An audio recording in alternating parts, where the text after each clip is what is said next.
Majority Report with Sam Seder. The destiny of America is always safer in the hands of the people than in the conference rooms of any elite. Sam Seder. They are unanimous in their hate for me, and I welcome their hatred. We must guard against the acquisition of unwarranted influence, whether sought or unsought, by the military-industrial complex. The Majority Report with Sam Seder. Ever get the feeling you've been cheated?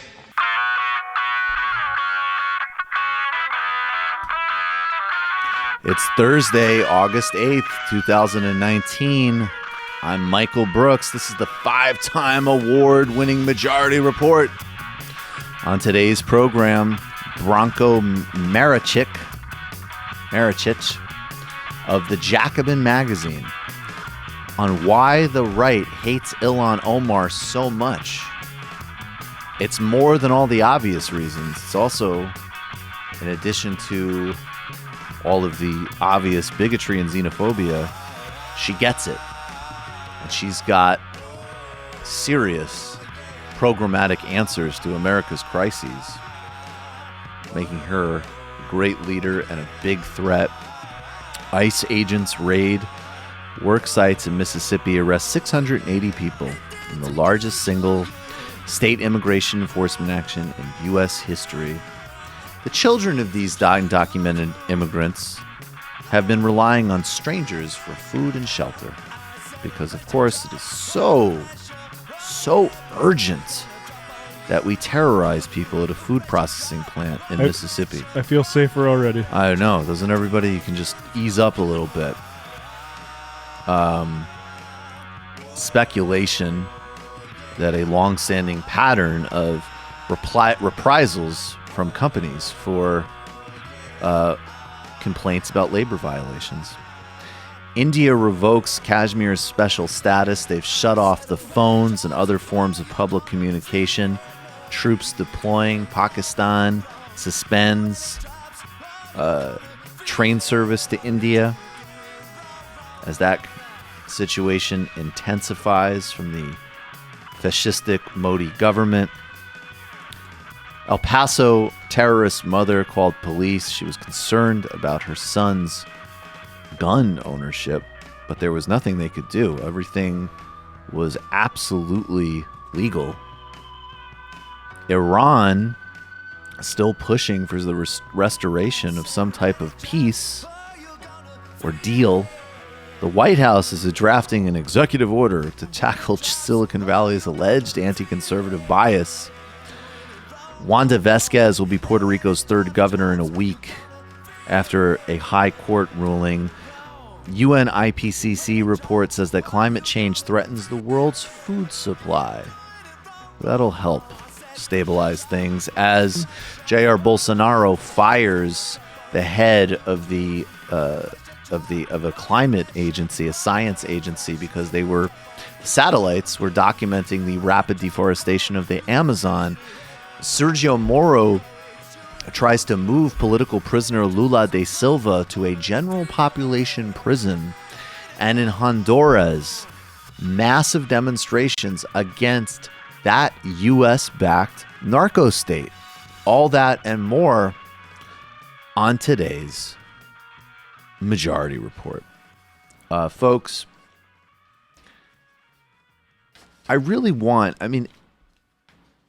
it is so important to get really basic humanity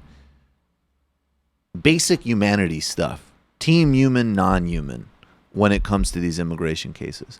There's any number of policy debates about immigration. Obviously, I am on the very much left of immigration, by which I mean everybody that lives here now and has lived here should be immediately granted status, citizenship, period. Crossing the border should not be a criminal offense. Should be, if anything, a minor civil one. Should be totally decriminalized.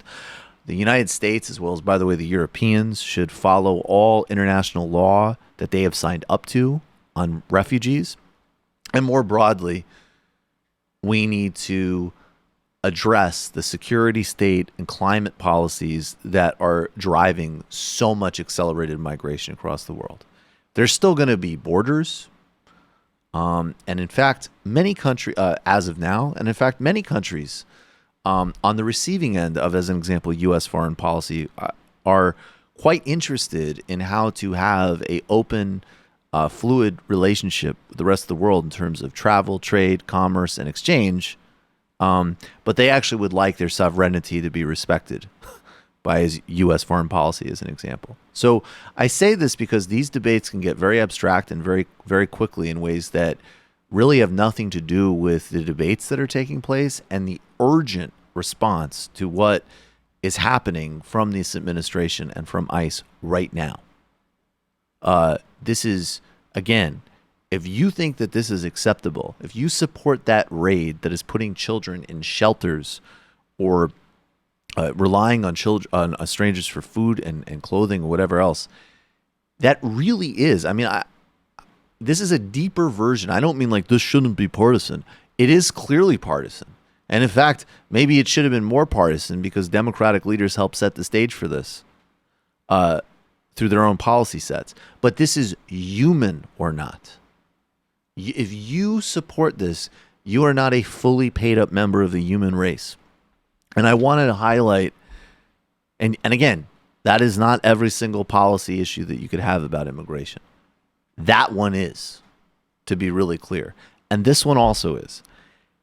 This story, I mean, I'm sorry. I actually have some hesitation about sometimes sharing stories that are just absolutely, depressing, frankly. I actually think there's some job that we have here to engender a little bit of a sense of hope and possibility, even as we cover all this stuff. This story is just horrific, just awful. It's just a documentation of the human cruelty of the Trump administration and ICE. An Iraqi man who was born in Greece came to the United States as a child and was apparently never properly documented. 6 months old. I don't know. Sneaky. Yeah, very sneaky. Grew up here, worked, never caused any problems. Nothing. He was deported to Iraq. The man is an American. He doesn't speak Arabic. I don't think he'd ever even been to Iraq before, let alone live there. Well, this man died because he wasn't able to access insulin for his diabetes. This is just pure, raw, uncut human cruelty. And again, anybody who would defend this is not human. I want to make, because again, I keep wanting to make that distinction. You might hear some people say, well, I got a different idea about borders than you, or I have some different thoughts about X, Y, and Z. And again, I am of the school that the left in general needs to be able to argue effectively, hear different viewpoints, and so on. Not because of persuasion, but frankly because of how the project is branded. But this stuff is outside of the bounds of human. Again, these policies, whatever ICE person did this has a death on their hands. The Trump administration has a death on their hands. The chain of command here, and anybody who touched this should be exposed personally and, facing trials for the rest of their life. Just obscene. Here's a video of this man who died. Sir, what are you doing here? Jimmy Al Dawood, I was deported 2.5 weeks ago. Speak up, please. I've been in the United States since 6 months old, and just 2.5 weeks ago, immigration agent pulled me over, said I'm going to Iraq, and I refused. I said I've never been there. I've been in this country my whole life, since pretty much birth. I missed birth by 6 months, and they refused to listen to me. There was an Agent Kamaj. The Department of Homeland Security is located on 333 Mont Elliott, Detroit, Michigan, 48207. Agent Kamaj, I'm not sure about the other one, if his name is Deep or what his name is, but they just wouldn't listen to me. They wouldn't let me call my family, nothing. They just said, you're going to Iran, and your best bet is to cooperate with us. That way we're not going to chain you up, or we'll put you on a commercial flight. I begged them. I said, please, I've never seen that country. I've never been there. However, they forced me. I'm here now. and I don't understand the language, anything. I've been sleeping in the street. I'm diabetic. I take insulin shots. I've been throwing up, sleeping in the street, trying to find something to eat. You know, I got nothing over here, as you can see. I was kicked in the back a couple days ago, claiming to get off the guy's property. I was sleeping on the ground. He claimed it's his property. You know, I begged him. I said, please, sir, I've never seen this country. I don't understand language. You know, nobody speaks English. I don't. I'm sorry. I apologize. I don't really know how to move from that. It's evil. It's evil. It's evil. I shouldn't swear. Sorry. It's evil. I don't. If you are defending that, you're not a human being. You need to save yourself. You need to access your humanity. And the people who did that, that really is some Nazi, I'm following orders stuff right there. The level of sociopathy and cruelty and grotesqueness of the policy set, and then the fact that, you know, those guys are probably just hitting a quota, getting a thrill, getting a kick out of the fact that, you know, whatever distracts them from their miserable lives, they can just go and just destroy somebody's life. Go home to a cigar and Hannity. Cigar and Hannity. It's absolutely disgusting. And it's outside. It's not human. I'll keep repeating it. There needs to be, and again, that is the stuff. That's one of the reasons also that I really do recommend that you specify that those rhetorical pushes can't be used on every single thing because they are here for certain things. That is Nazi stuff. That is totalitarian. That is murderous. That should be criminal. Every single word you could throw at it. And if there is an ability to prosecute the people who did this, absolutely. I mean, there needs to be, we talk about broader needs for like historical understandings of this country across the board and truth and reconciliation commissions. There's going to need to be a truth and reconciliation commission out of this. Yes. I mean, this is just terrorism directed from the state. And some of it will absolutely be implicated under, you know, the Obama administration too. There's no doubt about it.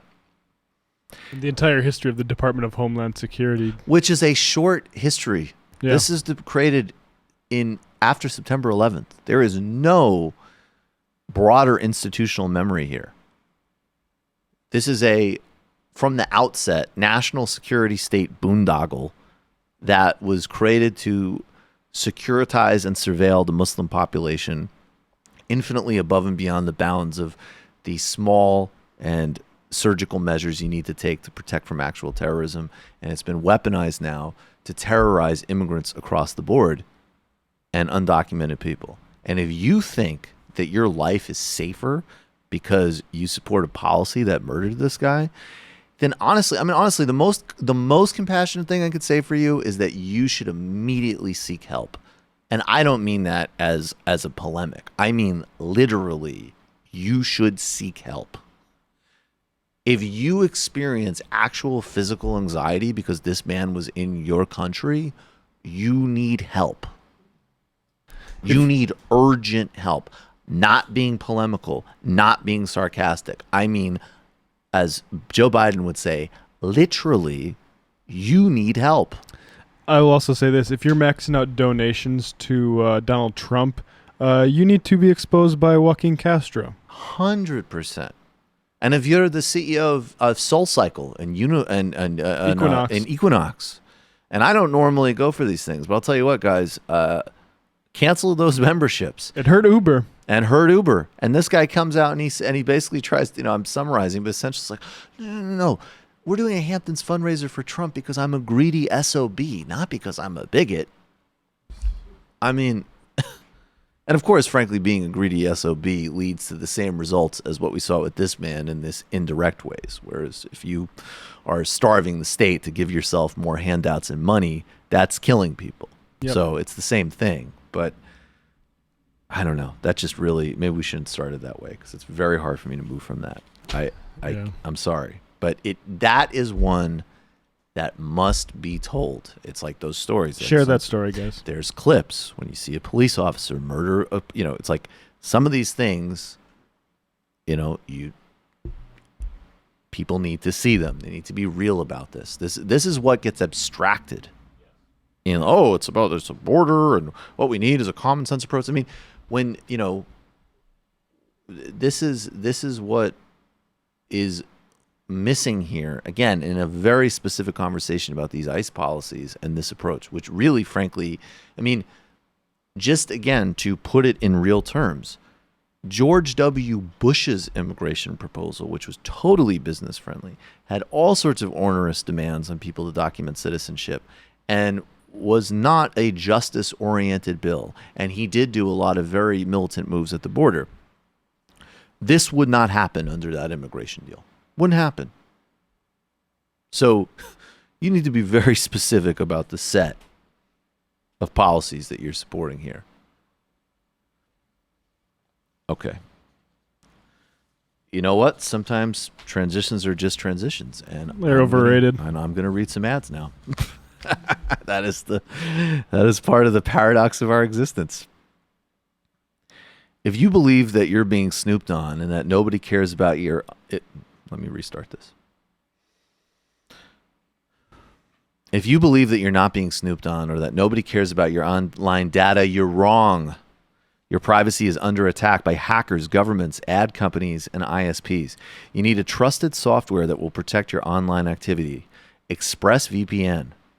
Their app uses powerful encryption Their apps use powerful encryption to secure your data. ExpressVPN runs in the background of your computer or phone, and then you use the internet just like you normally would. Simply download the app, click to connect, and voila, you're protected. ExpressVPN is the fastest VPN. It costs less than $7 a month and comes with a 30-day money-back guarantee. ExpressVPN uses new cutting-edge technology called Trusted Server to make sure that there are no logs of what you do online. It's time to stop hackers, Big Brother, and internet companies from grabbing all your data. Take back your online privacy with ExpressVPN. Protect your online activity today and find out how you can get 3 months free at expressvpn.com/majority. That's expressvpn.com/majority for 3 months free with a 1-year package. Visit expressvpn.com/majority to learn more. If you feel like you can't find time to read all the books on your list, you're not alone. Blinkist is the app that compiles the key takeaways from thousands of nonfiction books. Everything you need to know is condensed into 15 minutes that you can read or listen to with the app. Blinkist is really unique, and it works on your phone, tablet, or web browser. You'll find everything from health and self-help titles to history and business books included in Blinkist's library. I absolutely have been using Blinkist to plow through business and efficiency books and marketing booose. Stuff you obviously have to be aware of as you build out these kind of businesses, frankly. And I love it because, a lot of those books definitely, they have a lot of filler in them and they're really supposed to just be informational.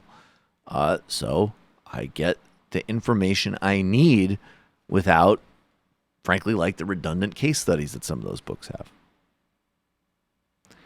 And in the free time that I have saved, I can watch a creationist cat video, which I like now. They really are really quite funny. With Blinkist, you get unlimited access to read or listen to a massive library of condensed nonfiction books. All the books you want, all for one low price. Right now, Blinkist has a special offer for Majority Report listeners. Go to Blinkist.com/majority to start your free 7-day trial. That's Blinkist.com/majority. All right, folks, we're going to take a brief break. We will be right back with Branko Marcetic.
Welcome back to the Majority Report. Michael Brooks here. Joining us now is Branko Marcetic. He is a contributing writer at the Jacobin magazine. Branko, thanks so much for doing this. And by the way, how did I do?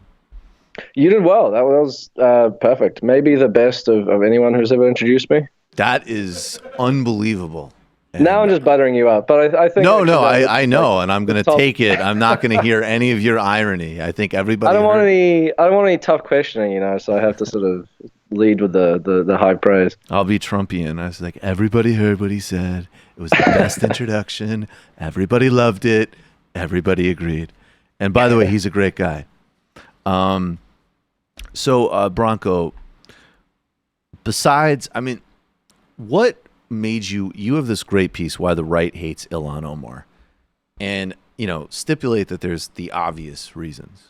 She's Muslim, she wears a scarf, she's African, she's a woman, right? And of course not all people on the right, but obviously a lot of people on the right have bigotries and fixations about these things. But what's the bigger reason, or maybe not the bigger reason, the other reason, the under-examined reason of why they find her to be such a threat? Yeah, well, Omar kind of alluded to this in that New York Times op-ed she wrote shortly after the send them back controversy, where she basically talked about how racism through American history has been used to divide people who otherwise have a lot of stuff in common, share class interests.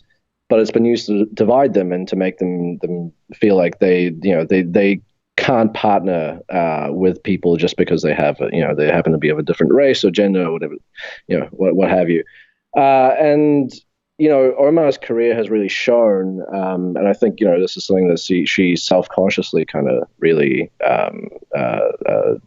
tries to embody, that you can bring people together under a common political project, who, maybe have different backgrounds, who maybe are different in certain, aspects of their identities, but ultimately share a lot of things in common. And Omar, throughout her career, has kind of built these coalitions of voters and supporters, with a combination of, kind of universalist programs like canceling student debt or the National Bill of Rights for renters, for example. So things that really cut across all these different sort of aspects, race, gender, that kind of thing.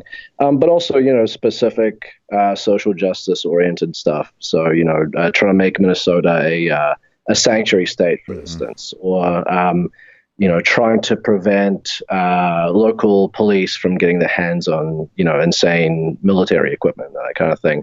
So Omar really, obviously, as you said, she's going to piss off a lot of racist people just by the fact of who she is. But she's also a direct threat to the way that the right tries to use racism to divide working class people. So they can basically just keep working for the 1%, for lack of a better term. Well, I quote you quoting her. Throughout our history, racist language has been used to turn American against American in order to benefit the wealthy elite, she wrote. Back to her. If working Americans are too busy fighting with one another, we'll never address the very real and very deep problems our country faces. And so that's exactly right. And it's also interesting because, again, in terms of like sanctuary cities, in terms of serious substantive work on civil rights issues, which I think is to me, I like that framework. Her record will go up against anybody's, right? As an example, she voted against the ICE funding bill. That's a very basic vote on whether you are, battling these terrorist immigration policies, right? And at the same time, though, she's not, migrating into like the most toxic version of like the neoliberal pseudo woke discourse, where you are, you're getting like, another version of like, well, okay, we'll cancel student debt, but it's only going to be for certain people. And there's all these different benchmarks that have to be met. And we're actually creating like more division and bifurcation. Not as toxic or as dangerous, obviously, but nonetheless, still not just having a broadened out base where every single human being needs healthcare, as an example.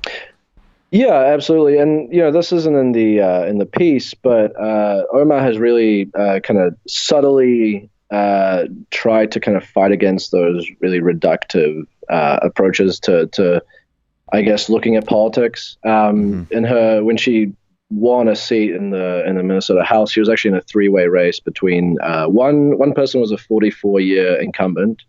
She was a woman, I believe one of the first women to get into the Minnesota legislature, but don't quote me on that. But I think she was kind of a pioneer for her time, and she was also facing up against a Somali American man. And people at the time kind of noted that she had this historic appeal, I guess, that she kind of was she was sort of several firsts rolled into one, right? Because she was a refugee, she was Muslim, she was a woman. And Omar said, sure, I am going up against a Somali American man, but I'm also going up against a woman, and I'm a woman. We have to look beyond just our identities and take the conversation beyond that. And as another example, after she was elected, she faced some racist abuse from a taxi driver that was taking her somewhere. I can't remember where now. And she actually refused to press charges. And she basically said, we're not going to be able to criminalize hate. We can't get rid of hate by criminalizing it. We have to take other approaches. So I think she very much, based on those kinds of statements, really understands that point that you're making. What is her district like that she represents in the House of Representatives? Right. So there's this idea that because she's a Somali American refugee, a former refugee, her appeal must be, rooted in sort of purely kind of like, I guess, ethnic chauvinism, I guess, for lack of a better term. I actually got some racist hate mail after writing this. Somebody said basically, the only reason she's there is because that Somali community voted her in. Right. If you actually look at the district, it's not true at all. The district is, I believe, 2/3 white. I mean, it's the most diverse district in Minnesota, but it's Minnesota, but it's still mostly white. Yeah, right, exactly. Right. Yeah, it's as some people say, it's like being the sluttiest nun. So I mean, the idea that she's only there because she appeals to sort of one narrow constituency is just completely wrong. And so she actually got compared to Ken Martin, the Democratic Farm Labor chairman, said that she reminded him of Paul Wellstone's 1990 campaign for the Senate. And that was, the Paul Wellstone, I don't know as much about him as I should, and he doesn't necessarily get talked about as much. And if he was a senator today in the kind of ascendant environment, he'd certainly be on the left. He might not necessarily be as, it would have been actually really interesting to see where he would have gone. I think, always to his credit, right before he died in a plane crash in 2002, he did vote against the invasion of Iraq when he was facing re-election, which, as demented as it sounds, was considered to be a pretty politically brave thing to do at the time. But he ran for Senate in 1990 as a college professor, community organizer who had supported and worked in Jesse Jackson's campaigns, had no big donor base, and again, in 1990 was running as like a Midwestern left populist. So there's a lot of credit where credit's due in that race. And could you just maybe talk a little bit more about that very interesting comparison? Because it is a real Minnesota thing to draw the Paul Wellstone, Ilhan Omar connection. Yeah, well, I think the first thing is that both Wellstone and Omar, and countless examples that we can pick throughout history, really kind of gives the lie to this idea that's advanced by people like Amy Klobuchar and a bunch of other commentators, which I'm sure we've all heard these arguments that kind of left-wing ideas don't play well in the Midwest. That it's more about incremental, small reforms, about moderation. Clearly, that is not the case. I mean, Wellstone, as you point out, was considered this stalwart liberal, a liberal lion throughout the time that he was in Congress until he died. obviously Omar herself, who is significantly to the left of someone like Amy Klobuchar, she's managed to get multiple victories in the state. And, you have a history of socialists winning power in states like Wisconsin and Minnesota, often at the local level, but I think sometimes even at higher offices. So, yeah, I mean, I think part of the comparison to Wellstone as well is the nature of her campaign. She, from all reports, really just dove into the campaign. She knocked on just countless doors. Somebody called her, relentless, because she just never stopped campaigning. She was just always talking to people.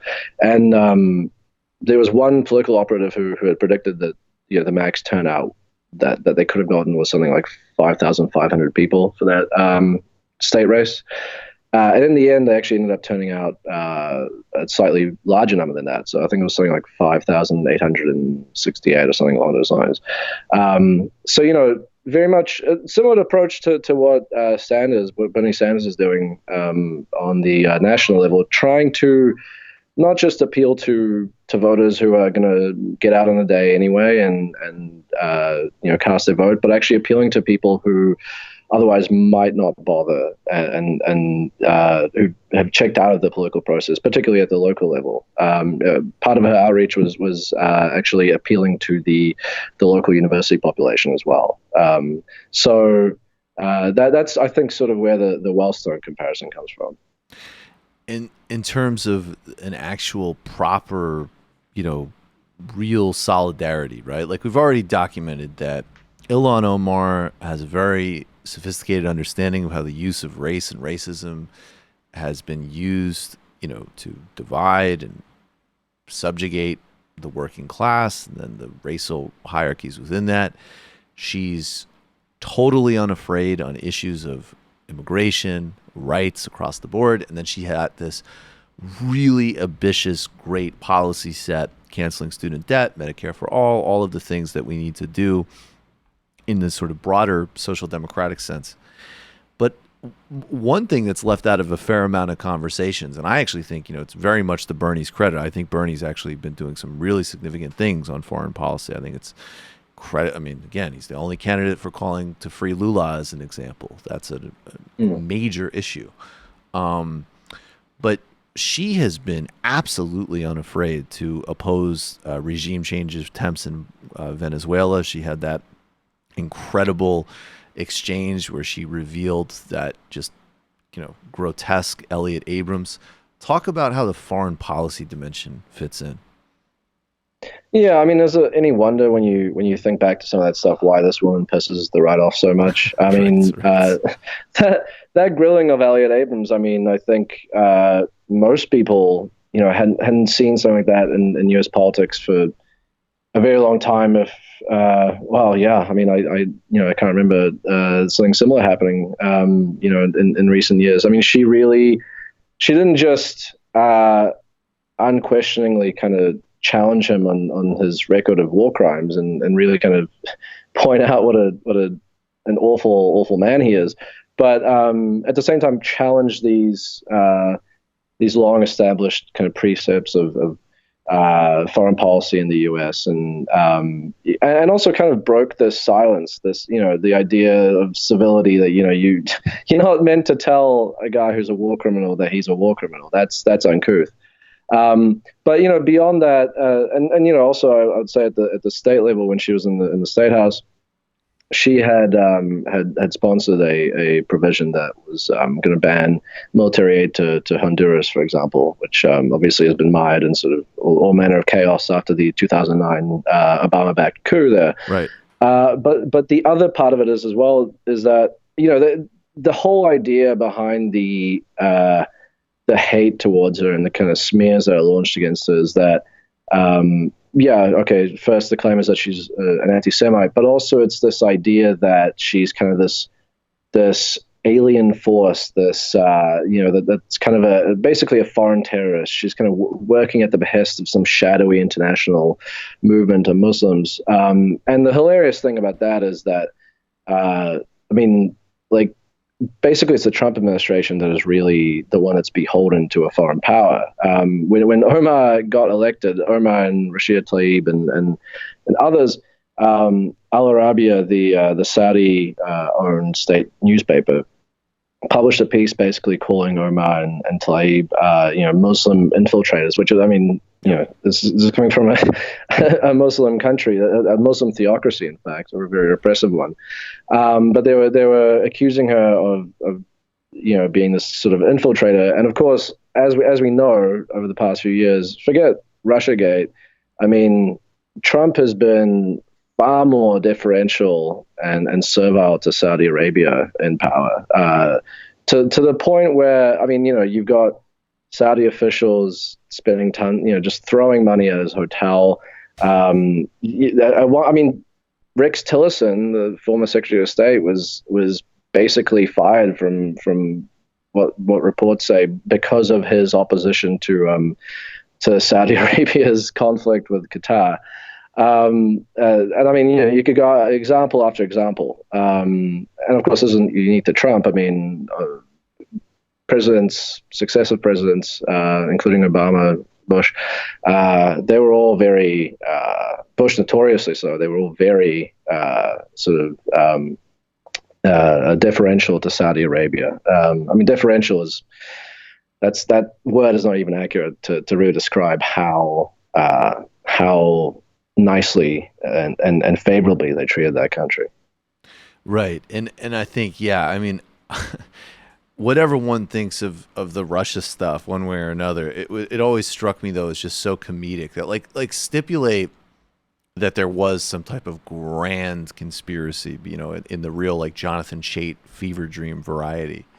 And so and the Russians started setting this up in the 80s and they did all these deals and all this stuff. And then the Saudis are just like, you guys are idiots. Like you just fly him out, you put his face on a billboard, you give him a sword and you say he's awesome. And then maybe you backdoor some hotel deals. Like, why do you make it so complicated? Give him a cool looking orb that he can put his hands on to pretend like he's Saruman or something. It's not that hard. It just you say he's great, and then there's an orb. You guys are morons. Like, why do you complicate the simple? Yeah, clearly Russia has a lot to learn when it comes to foreign influence from Saudi Arabia. I mean, and Saudi Arabia's influence is out in the open. They're spending just millions of dollars a year on lobbying. They have literally lobbyists work for the newspapers of record that, including the Washington Post, that whose tagline was changed to "Democracy Dies in Darkness." I mean, they had or the Turkish embassy. Sorry, bad joke. Apologies. Oh yeah, right. No.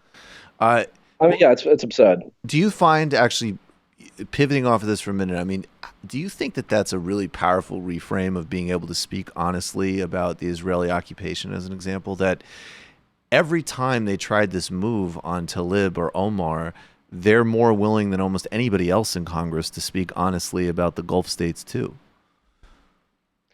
I mean, how effective it would be as a full messaging, I can't say, but I think it's an important thing to point out that, I mean, the attacks against Omar, and maybe if I look back on this, I'd be incorrect, but from memory, the attacks against Omar, the really concerted focus on her began when she did that grilling of Elliot Abrams. So, I mean, I think it is clear that the way that these new congresswomen are challenging power and some of the most basic core elements of thinking in Washington, and sort of these assumptions that everyone for decades has taken as granted as being definitively right. I think that is a big part of it. I mean, you did not really hear the same sort of criticism, particularly of Israel. I mean, that's really new. This sort of very harsh, unflinching criticism of Israel's policies towards the Palestinians. It was really kind of invisible from the from Congress before these congresswomen came in. So I think that is a big part. I think it's always worth pointing out to people the ulterior motives that sit at the heart of attacks on left-wing political figures, whether they're in Congress or whether they're just activists. So you made the point, looping back to the beginning, I mean, that obviously white supremacists fear and hate her because she just in her existence is a threat to their horrific, their grotesque vision of society. And in that respect, it's not terribly different than why they hated Barack Obama so much, even though Barack Obama was, a center-right Democrat. Totally different politics than Ilhan Omar. But you say the right more generally recognizes that she's a more potent threat to all of the orders that they hold dear, including most especially the economic ones. Yeah, I mean, the right hated Obama because he was a black man. But what did he actually do? He bailed out the banks. He didn't prosecute anyone on Wall Street. He ramped up the drone program way beyond what Bush had done. Really expanded the war on terror. Killed a lot of Muslims. In some cases, American citizens without any due process or anything. I mean, this is just a short list. Obviously, we could spend days going through the failures and terrible things that the Obama administration did. But yeah, ultimately, the hatred of Obama by the right was partly completely irrational and partly a strategy. That by never giving in and never giving him really any sort of kudos or victory, it was a way to drag him and push him further right, which worked. With Omar, however, it's not just the fact that they hate her because of who she is. Unlike Obama, she really is someone who is using her position to challenge power, particularly the sort of some of the warped kind of worldview that exists in Washington, D.C. So she's a much bigger threat. I mean, in many ways, she's kind of all the terrible, ugly stereotypes and conspiracies they had about Obama, that they feared that, he was going to, change America's foreign policy and that kind of thing. That's a lot more accurate about Omar. Obviously not the really racist stuff, but, just the stuff about fundamentally reshaping how Washington works. Obama was never going to do that, but Omar really is. So, I mean, I can only imagine the kind of how people are being driven crazy right now, how these right-wingers are being driven crazy. Right. And at the same time, still a actual powerful advocate for a pluralistic democracy, while this, ultra xenophobic anti-Muslim administration is also hand in glove with the most repressive theocracy on the planet, that in fact has materially funded the ideology that gets specifically centered on groups that commit actual terrorism, which are obviously a very small amount of Muslims. So like the just kind of disgusting ironies abound here. And so, I think obviously, we all support her. We're all incredibly struck by her bravery and her vision. And do you think, like, the last thing I'd like you to touch on too is that it strikes to me that for all of her great politics, her identity, all of these things, that the other part of what makes her so effective is actually that, like a Bernie Sanders or any number of other really good political leaders, she's very plain spoken and actually keeps it really simple and direct. That is a key to political communication. I think that the stuff like the West Wing, not only the West Wing, but that was a big part of why liberal technocrats kind of took this very high-minded style and have an aversion to populism. Whereas someone like Omar, you're right, and Sanders, they put ideas that people haven't necessarily been exposed to before. They put them in terms that those people can really understand. And that's not saying that people are dumb or anything. It's just, if you're not familiar with ideas. I mean, we saw that with the Joe Rogan interview with Sanders recently, where all these people, you look in the comments and you look in the posts on subreddits about the video, and these people say, I've only sort of gotten these sound bites of Sanders. Now I hear him actually talking, and I realize he's actually not that radical and that he has a lot of good ideas. And I think that is important. For a lot of people, sorry to talk about Sanders again, but a lot of people kind of objected to or thought his speech on democratic socialism, where he basically said it was the unfinished business of the New Deal. People had a variety of criticisms about that. Some people said that, on the one hand, he shouldn't be leaning into democratic socialism. That's a bad idea. After the speech, other people said, well, it's ridiculous to say that socialism is just sort of taking the New Deal a little bit further. It's not, although, the same people saying that wouldn't even want to do anything nearly as ambitious as a New Deal. So that's always important to remember. Right. But the key there is that Sanders, by invoking FDR and the New Deal and couching his view of the world, his vision for the country in that history, he is using terms of reference that ordinary Americans understand. People probably don't know that much about FDR and New Deal, but not that was a especially radical thing that FDR did. I mean, ultimately, he did this to save capitalism. However, nonetheless, it was still a program, a wide-ranging program that transformed many people's lives, that put the government front and center in people's lives in a way that hadn't really been done ever before, and really shifted people's thinking. And more to the point, perhaps pissed off a lot of rich and powerful people who, even though Roosevelt wanted to maintain capitalism and save it, I mean, these guys were ready to do a coup. They were planning to get him out of office.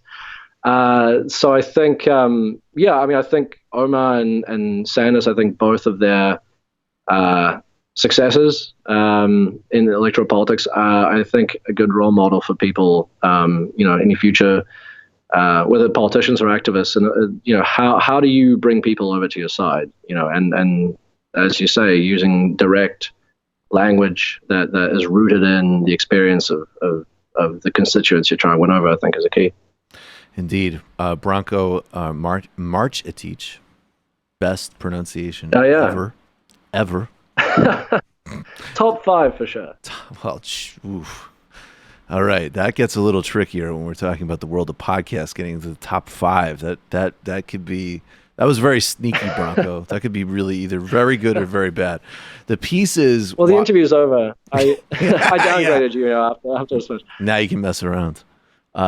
See, now you're doing Trump. I make deals. It's like, you know what? I'm smart. I praise up front. I condemn after because I'm smart. Why the Right Hates Ilhan Omar. Great essay in the Jacobin. You can read all of Branko's really smart essays in the Jacobin. Branko, thanks so much for doing this. Hey, thanks for having me on. Thanks. All right, folks. We got to get to the fun half. I will say, we're not going to go very long on this fun half. On my next Thursday, I always have to reset. Next Thursday, we'll go to what I guess is our new normal time. But man, when I started on this show, we could end at about 1:45. 2 o'clock was normal to slightly pushing it. And if it went to 2:10 or 2:15, it was like, that was a long show. That's about when I started too. That was even when you started, right? Yeah. I mean, 1:45 was already done when you started. Yeah, no, I don't remember. I think 1:45. I mean, that wasn't. 2 o'clock was like we're about 2 done. o'clock. Like 2 o'clock. 2:10, We're about done. Now it's like, I mean, now what's crazy is I feel like we're inching towards 3, basically. Yeah. Right? And I maintain. Blew right past 2. Yeah, we apathetically steamrolled past 2. So we're going to actually end at about 2 today. But I think we have to hold the line at 2:30. I mean, this studio pumps out a lot of stuff for people to enjoy a week. So indeed. And let me just add to other things you can enjoy. This episode is brought to you by Blinkist. Blinkist is the app that takes the key takeaways from thousands of best-selling nonfiction books and condenses them in just under 15 minutes for you to read and listen to. 10 million people are using Blinkist right now. It has a massive and growing library from self-help and business to health and history books. Right now, you can get 25% off of your first year at Blinkist.com/majority. Matt, what's going on in Literary Hangover? Literary Hangover. People should check out my first episode on James Fenimore Cooper's The Pioneers, because that is a very interesting novel where it's James Fenimore Cooper sort of mythologizing his father's landlord ways of how, this country's founded by basically financial interests. It's not pioneers. Like, the money, like, we're going to need to commodify something before we let people settle these lands. That's basically how American settlement has worked.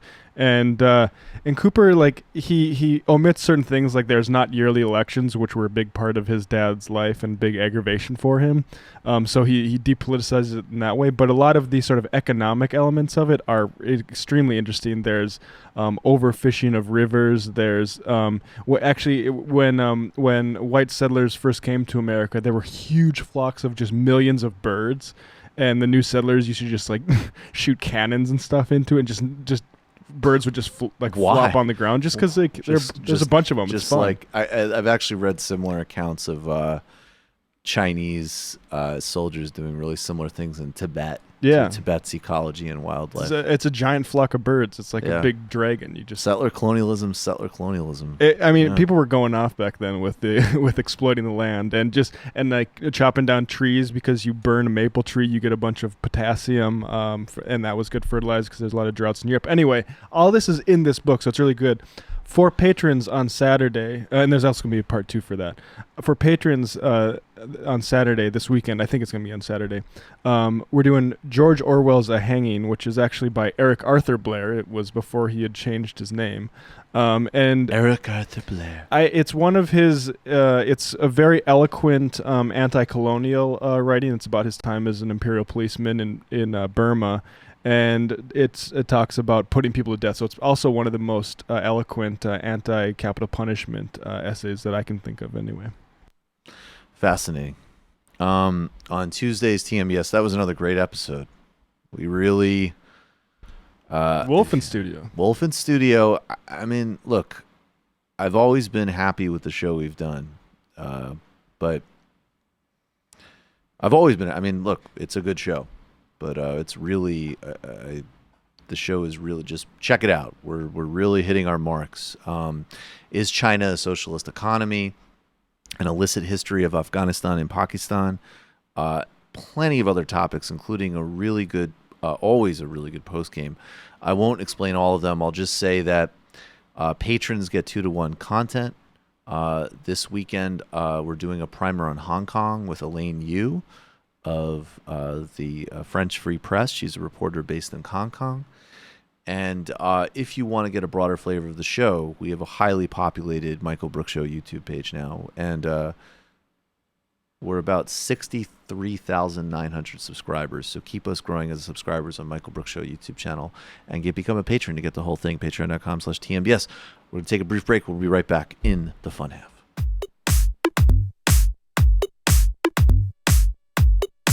Left is best. Jamie and I may have a disagreement. Yeah, you can't just say whatever you want about people just because you're rich. I have an absolute right to mock them on YouTube. He's up there buggy whipping like he's the boss. I am not your employer. I'm tired of the negativity. I'm sorry, I didn't mean to upset you. You're nervous, you're a little bit upset, you're riled up. Yeah, maybe you should rethink your defense of that, you fucking idiots. We're just going to get rid of you. All right. But dude. You want to smoke this joint? Yes. Do you feel like you are a dinosaur? That's some good shit. Exactly. I'm happy now. It's a win-win. It's a win-win-win. Oh, hell yeah. Now listen to me. 2, 3, 4, 5 times. 847-906-501-457. 2, 38, 56, 27. 1/2. 5 eighths. 3.9 billion. Wow. He's the ultimate math nerd. Don't you see? Why don't you get a real job instead of spewing vitriol and hatred, you left-wing Limbaugh? Everybody's taking their dumb juice today. Come on, Sammy. Dance. Ooh.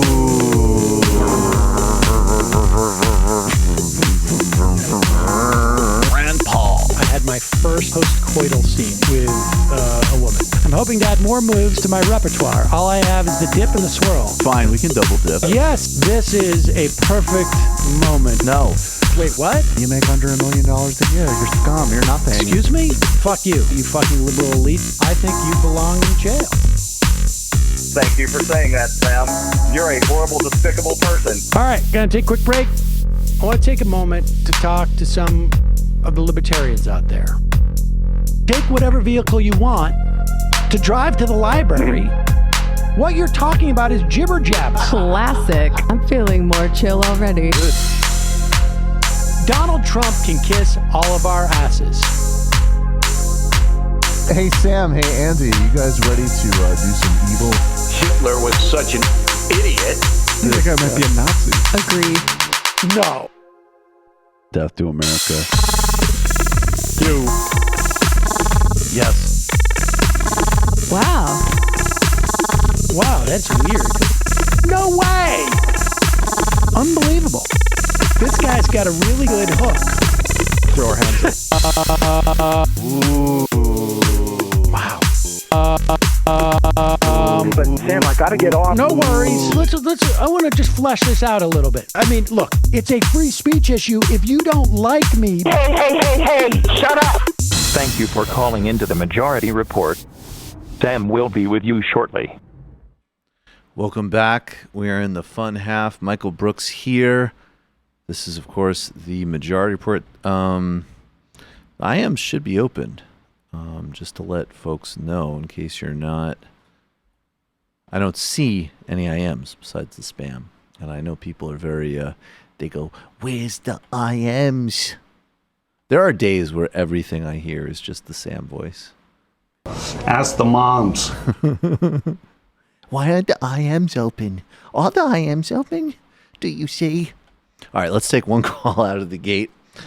You're calling from a 512 area code. Who are you? Where are you calling from? Hi, is this me? Yeah, this is you. Hey, this is Marco calling from Austin, Texas. Oh, hey, Marco from Austin. How are you? Hey, yes, fine, thank you. How are you? Thank you for taking my call. My pleasure. What's on your mind? Originally I'm from Mexico City. Okay. So first, I want to take a novice topic out of the list. So I haven't noticed any differences on the Mexican community here, and I haven't noticed any invective against me. But I guess that's because I'm a white-passing Mexican, which does change a lot of things until I open my mouth. Mm-hmm. But I do. I like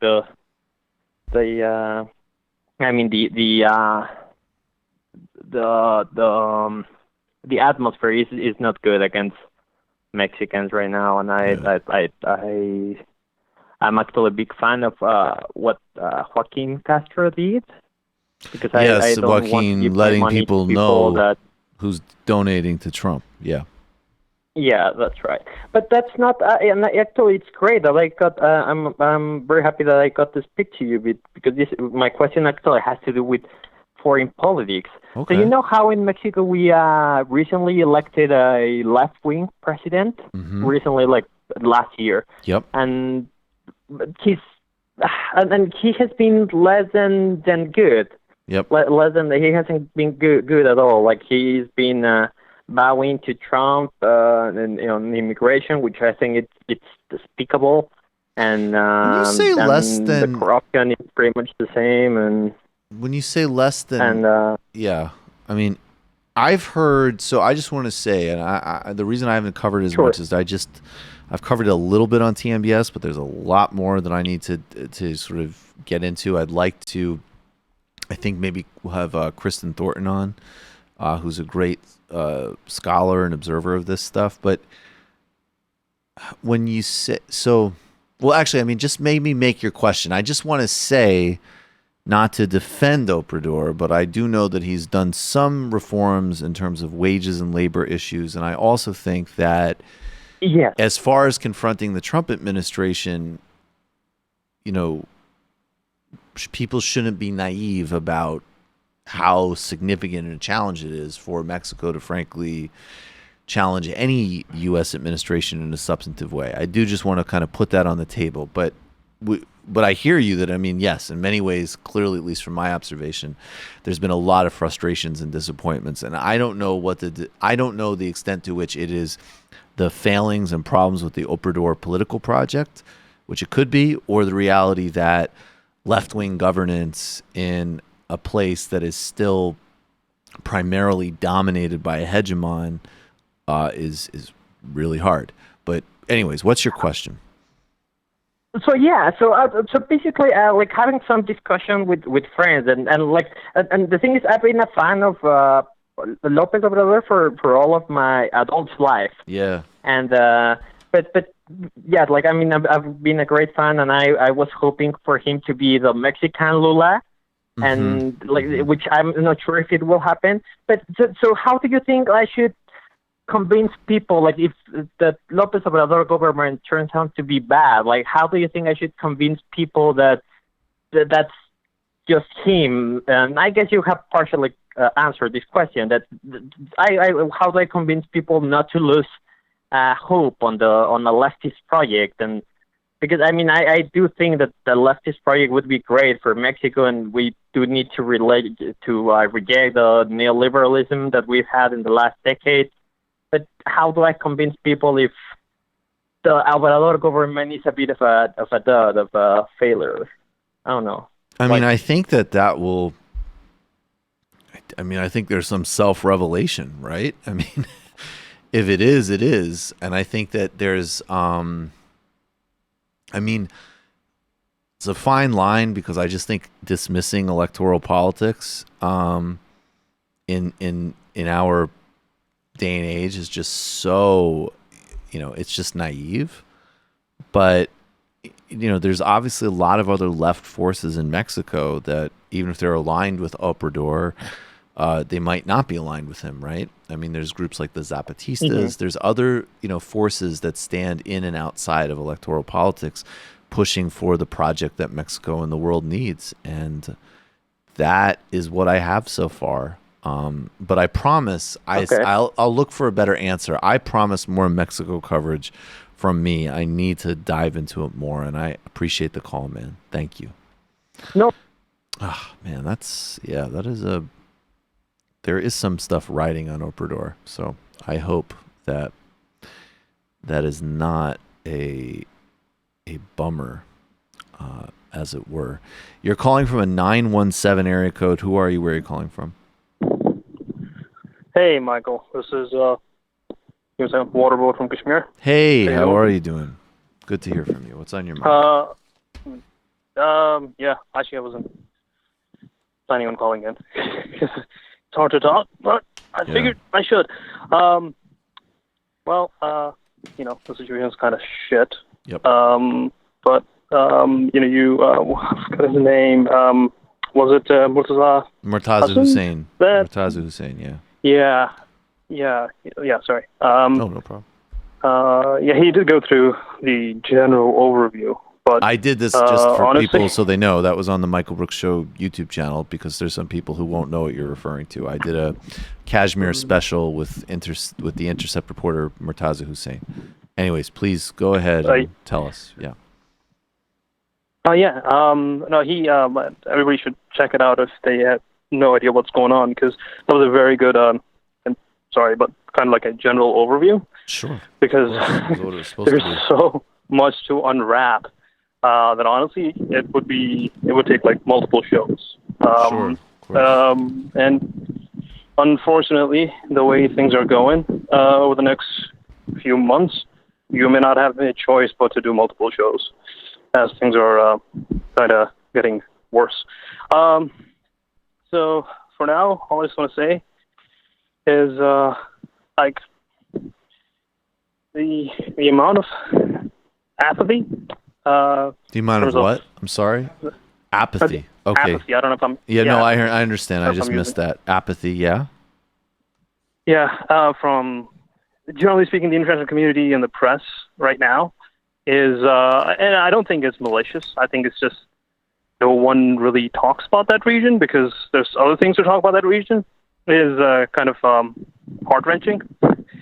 But that's sort of leading to a problem now where if there isn't enough, at least voices from outside saying what the fuck is going on, pardon my French, then the Kashmiris, I mean, they already are sort of, are going to start looking inwards for solutions. And for that matter, Pakistan by extension, which means lots of violence. I myself grew up in Azad Kashmir. That would be the Pakistani side of Kashmir. Mm-hmm. But what people don't realize is there was a Kashmir before 1947, like before the partition. So just to tell people, explain to people briefly what the partition was, and then tell us that.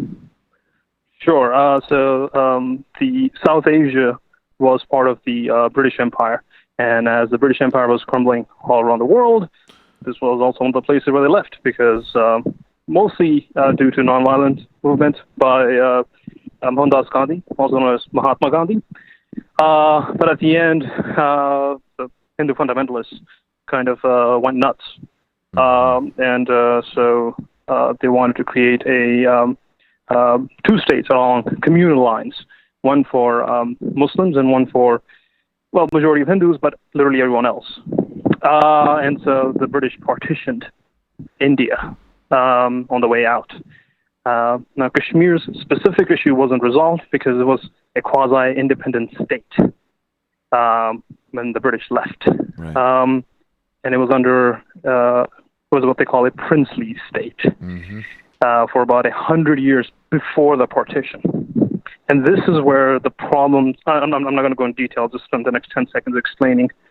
For about 3 to 4 decades before partition, like before 1947, before there was an India and Pakistan in their modern form, there was a feudal rebellion in the state of Kashmir that includes both the Indian side and the Pakistani side, which no one talks about because that has huge implications on what happened, in terms of the modern conflict.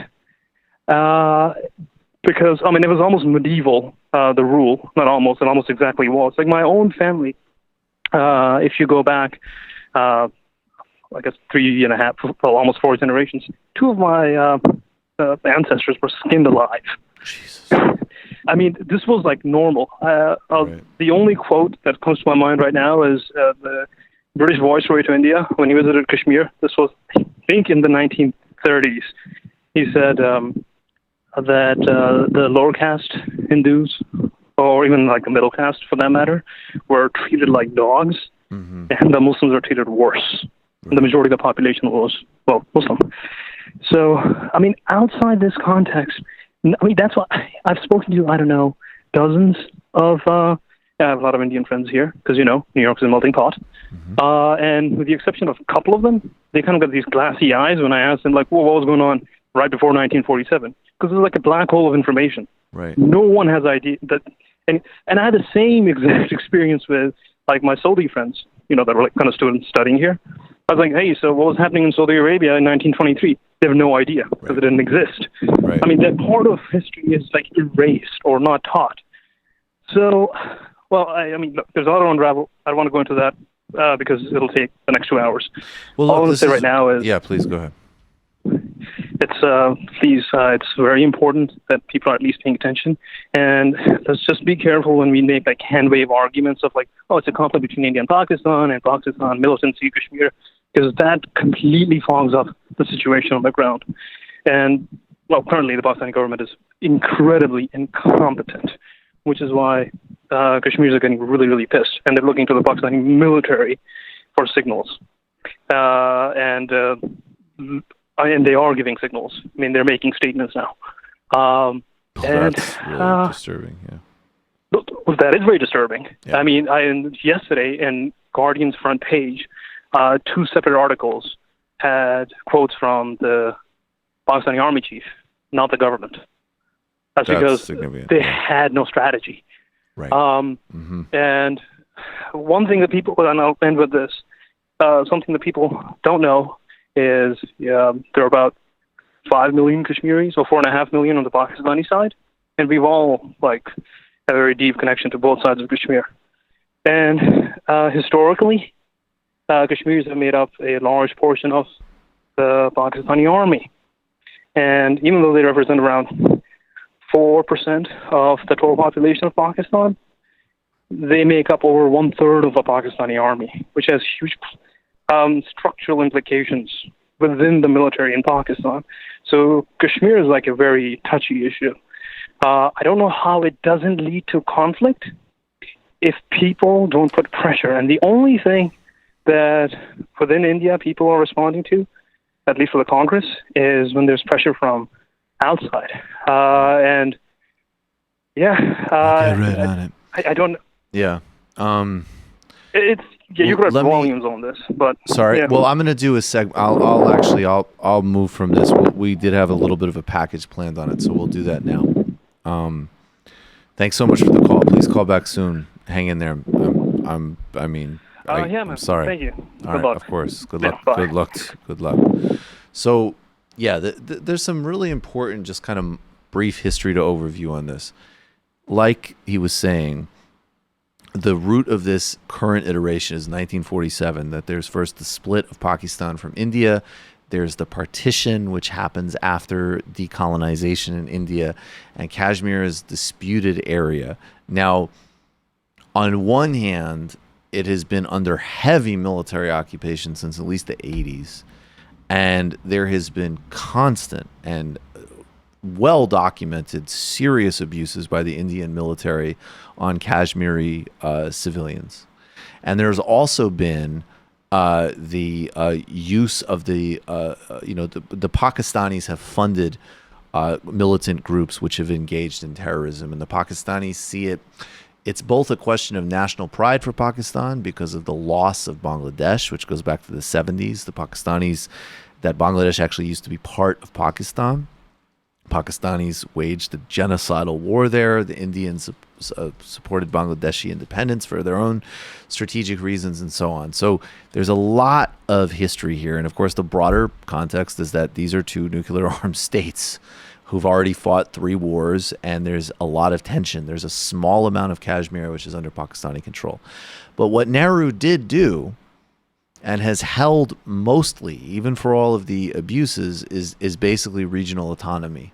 So that outside of an independent Kashmiri foreign policy, there can be a lot of rule setting inside Kashmir. So one of the things that this does, this revokes and changes the constitution. So it is part of a broader effort of the BJP to destroy pluralism in India. Not necessarily secularism. I don't know that necessarily you could call India a secular state, but it really did have a degree of significant pluralism under the old Congress Party tradition. That was a huge achievement. So they're trying to destroy that with their own version of nationalism and imagined past and so on. And we already know Modi's record. Look at his conduct during the mass murders in Gujarat in 2002. This is a horrific record of this guy that has been whitewashed through right-wing forces, through people that just want to carry on the diplomatic and political activity of the United States with India. Barack Obama co-wrote a column with Narendra Modi. This was a guy who back several years ago was not allowed to enter the United States because of his possible complicity in genocidal atrocities in Gujarat. So this move is about destroying Indian pluralism, and then it's also about the fact that Kashmir is beautiful. It has a huge amount of it has an enormous potential for tourism, and so if you basically allow it to lose its autonomy, there can be a rush. And there's an analogy to a China and Tibet situation where the local population, or Puerto Rico even, the local population can be uprooted, and there can be basically a primitive capitalist accumulation process as well, which is the perfect distillation of the BJP Hindu nationalist politics. There's a report that we have from Al Jazeera on the ground, and we'll just play some of that. Just some of this. Sorry, it's sound number 10. Just a little bit of a report, just so you can. That's the kind of historical, political context, to the extent I can give some of it. And this is some reporting on the ground of the incredibly aggressive measures that the Indians are taking here in Kashmir. Let's play a little bit of that. Everywhere in town. Srinagar, a ghost town. Troops on every corner. Barricades everywhere in the largest city in the Indian-administered Kashmir.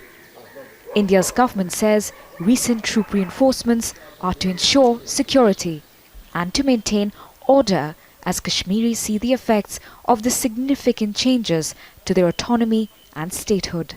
They didn't tell us anything and revoked Article 370. All the phone lines are down. Trains are not working. We haven't seen anything like this in Kashmir in our lives.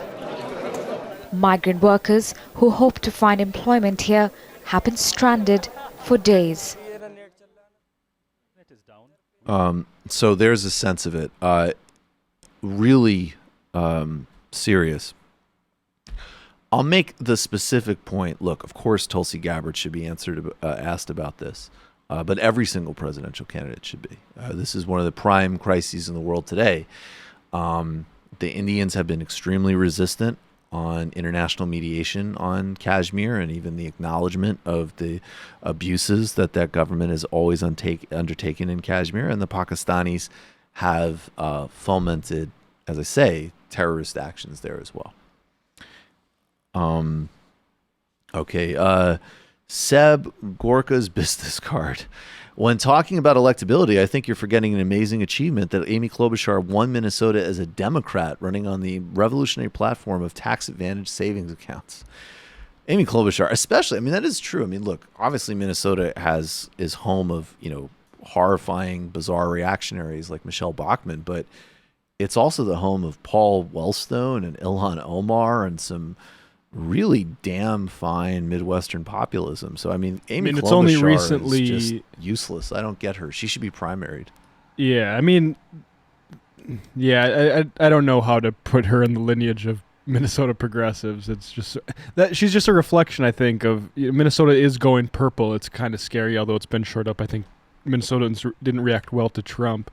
But there's parts of that state that are just very, very fascist.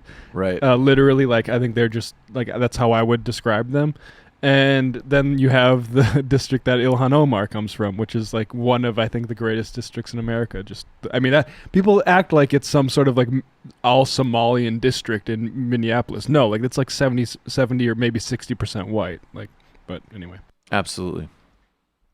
Doe, you need to add the drug war to Biden's horribles. No future for cannabis legalization. Dem candidates start listing all the agencies, infrastructure, treaties, and social networks that Trump has gutted. Talk about Mitch packing the courts with young conservative judges for life. If the Dem wins the presidency, we will get health care. Quit pounding on each other. I don't agree with that. And this is, Yeah, I think we should definitely start to mention the courts. We haven't been doing enough of that. Yeah, I mean, come on. Yeah, look, no, but I guess the point that I'm saying is if Dems win the presidency, we will get healthcare. Quit pounding on each other. No. And also, you know what? That's a very naive presupposition. And also, look, now is the time for fighting. To have that fight. It is the Democratic primary. This is what's pissing me off about everybody talking about. Okay. I have not heard a single Democratic candidate attack Barack Obama. No. People have policy disagreements, and people need to get over, especially if you're listening to this podcast, right? This is our job, is to agitate for this stuff. Precisely. And if not now, when do we do it? That comment, I'm sorry, but that comment says more about your personal inability to deal with the moment than it does a strategic approach to dealing with these issues. We need to fight about this stuff, or it doesn't happen. And that's hugely important in the long term. Look, I absolutely accept that it is a national emergency. You must defeat Donald Trump. Period. Full stop. I totally accept that. And I also think and know that if you don't start dealing with the longer term failures of globalization and other structural issues, which absolutely include material ones, this menace that we're living in, that is a global phenomenon, ain't going away. This argument needs to happen. Cosmic Yawn, Mike, thoughts on your Destiny debate last night? General consensus seems to be you talk too much. Ooh. Well, let me just say, I think I had really limited time, so I realized in retrospect I should have had more time to do it. I thought some of the conversation was actually really productive. Point taken. If Destiny and I talk again, I'll let him speak more. And I think some people have a very, like, I'm a on the merits debater. So there were times where it was like, no, there's actually a real basic structural foundational point here, and it's not being addressed, and I don't want to pivot off into a rabbit hole. And I'm not going to let that happen. So, I think it's tricky because I like and respect Destiny, even though obviously we have strong disagreements and, whatever. So I thought the first part was more of a discussion, was more productive. But I'm also somebody who, and again, I said this on the show, this is not Destiny, but I'm somebody who, I go on cable sometimes and I debate idiots. And, part of what you learn is just in terms of debate tactics is like, sometimes it's like, no, conversation is going to stay focused on what I think are the important grounds of the conversation. And so I'll hopefully talk with him again. I'll let him talk more. I thought part of it was productive. I will say I've seen a lot of people who actually thought that the information was actually really important and interesting and that it went well. And when I see too much whining and complaining from people on social media, not Destiny, but just like, people tweeting like, you didn't let him talk enough. That's like, okay, that's not a good sign for, like, if you don't have anything to say about the merits and the substance, if it's just sort of tone whining, then I'm very skeptical. Yeah, I think people need to realize that when they confine themselves to aesthetic judgments about things, that they're not really saying anything at all. Precisely. Jay Cool, hey Michael, saw your discussion with Destiny. I think you did very well. Thank you. I think you pointed out how clear Destiny with differences Destiny has with leftists. He cannot fathom why labor environmentalists have a role in crafting trade agreements. Yes, and I'm not going to relitigate it because he's not here, but yes, absolutely. That was not addressed, and I couldn't let it pivot into like sort of micro stuff because there was a foundational debate there. Which was also, in fact, empirical. And I just want if there's any more of these, do not send them tomorrow when Sam is hosting. yeah, please. We got it. I found one that was negative, one that was positive. Done. Yeah, Michael's not going to be here, too. And I'm not going to be here. Actually, you know what? Because I'm not going to be here, bombard Sam. Ask him what he thought of the Destiny. Yeah, ask him if he watched it over and over again. Ask him if he watched it. Like, hey, Sam, did you get a chance to watch Michael's debate with Destiny? And if he says no, still ask him the question you wanted to. Yeah, it's just like, well, Dan... Well, he said this, and then characterize it in a very reductive way, yes, and then ask him what he thinks about it. If he says he didn't see it, then give... And by the way, give yourself some time. Don't rush it. Give a full, detailed explanation about the debate when. So he has all the available information. And Sam will make some noises as if he doesn't want to hear it, but just bowl right over those. Just maybe don't even listen to the receiver. Don't pay attention to his frustration and gathering agita. Just go right into it because. And then tell him to check it out when he finally says I didn't watch. Yeah, and then and don't tell him to check it out. Say, I think you really need to see this, just to underline how important and urgent it is. Yeah. Oh my God. Send an email with a link to it. Yeah, send an email with a link to it, maybe. No, don't do this. No, don't do it. But and if he doesn't pick up your call for whatever reason, definitely send. I would send a couple of IMs using a couple of different handles just to make sure that the information. Because it's really, really important. I mean, Kashmir is one thing, but there was some bickering. The debate about the DPP on Michael Twitch. and Destiny bickered on Twitch yesterday. It's definitely about top a policy of the charts. About a policy that's already been scrapped by basically both parties at this point. Well, hey, I did. Biden's still on it though. So. Yeah, and I did want to debate TPP, so I did. I think it's still important. Absolutely, super important that Sam watches it too. and then at the very least, you call him and tell him about it in detail. Like, don't leave any to fill it. Because, by the way, we didn't just talk about TPP. We also talked about healthcare, polling, expertise. I mean, there's at least 3 different discrete parts of the debate. You're going to want to overview each of them on the call. And I would ask Sam, like, not even just generally what he thought of the debate, but what he thought of each section of the debate. Maybe you want to have clips to play, like hold your phone up to a computer. If you can hold your phone up to a speaker, that would also be.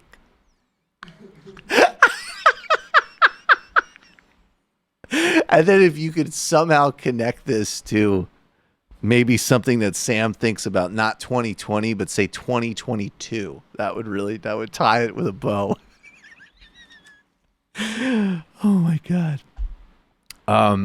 Rest in peace, David Berman. If you haven't seen it yet, you should check out the message he wrote after disbanding the Silver Jews. Oh, he defoed his own brother, his father, for good reason, giving him an ultimatum to either cease his deplorable business dealings, union busting, fast food lobbying, or he'd sever their relationship. Yeah, R.I.P. Dave Berman, a real one right there. R.I.P. Dave Berman. I don't know. Who are the Silver Jews? What is that? Silver Jews was a college band from UVA that was the precursor to Pavement and Stephen Malcolm's band, and very literary kind of 90s indie band. He just released his first album in over a decade and tragically died the other day before going on tour for the first time in over a decade. And his father was a really awful lobbyist and disowned him once Obama was elected. Got it. Oh, that's sad. That's so young, man. Jesus. Retcon. Do you like when Sam gets into a 45-minute quote-unquote debate with libertarians at 2:35? I do not. I can tell you most assuredly, and it's quite libertarian of Sam, because he really is exercising his dictatorship of the workplace, that we can't go get a freaking bite of food because somebody's just like, hey, I have a problem when you say that gun control is common sense. The neoliberal John should call in. Neoliberal John should. I've watched that clip about the clip neoliberal. I posted a 20-second clip of it, and it's been watched about 3,000 times. And I think I've watched those about 50. That's all I did yesterday, was watch the clip of like that 20-second clip. Oh my God, it's like a Future song. It's like smoke and watch. What is it that draws you to it, Matt? What is it like that has such a special place in your heart? There's a very pregnant pause. Maybe we should just bring this up. I think partially what happens is that he's so, like, the libertarians are maddening and they're crazy, but they're in like this different trench.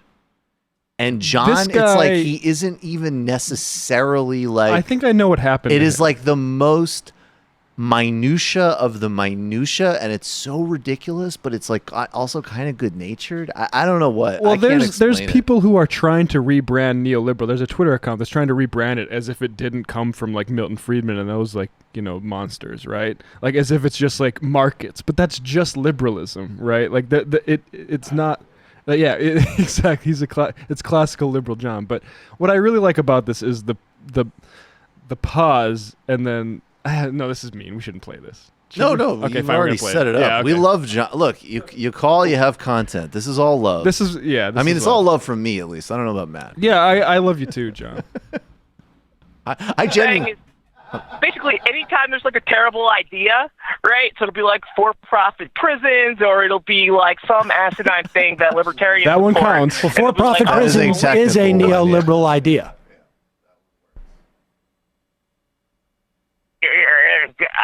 I wouldn't necessarily agree with that.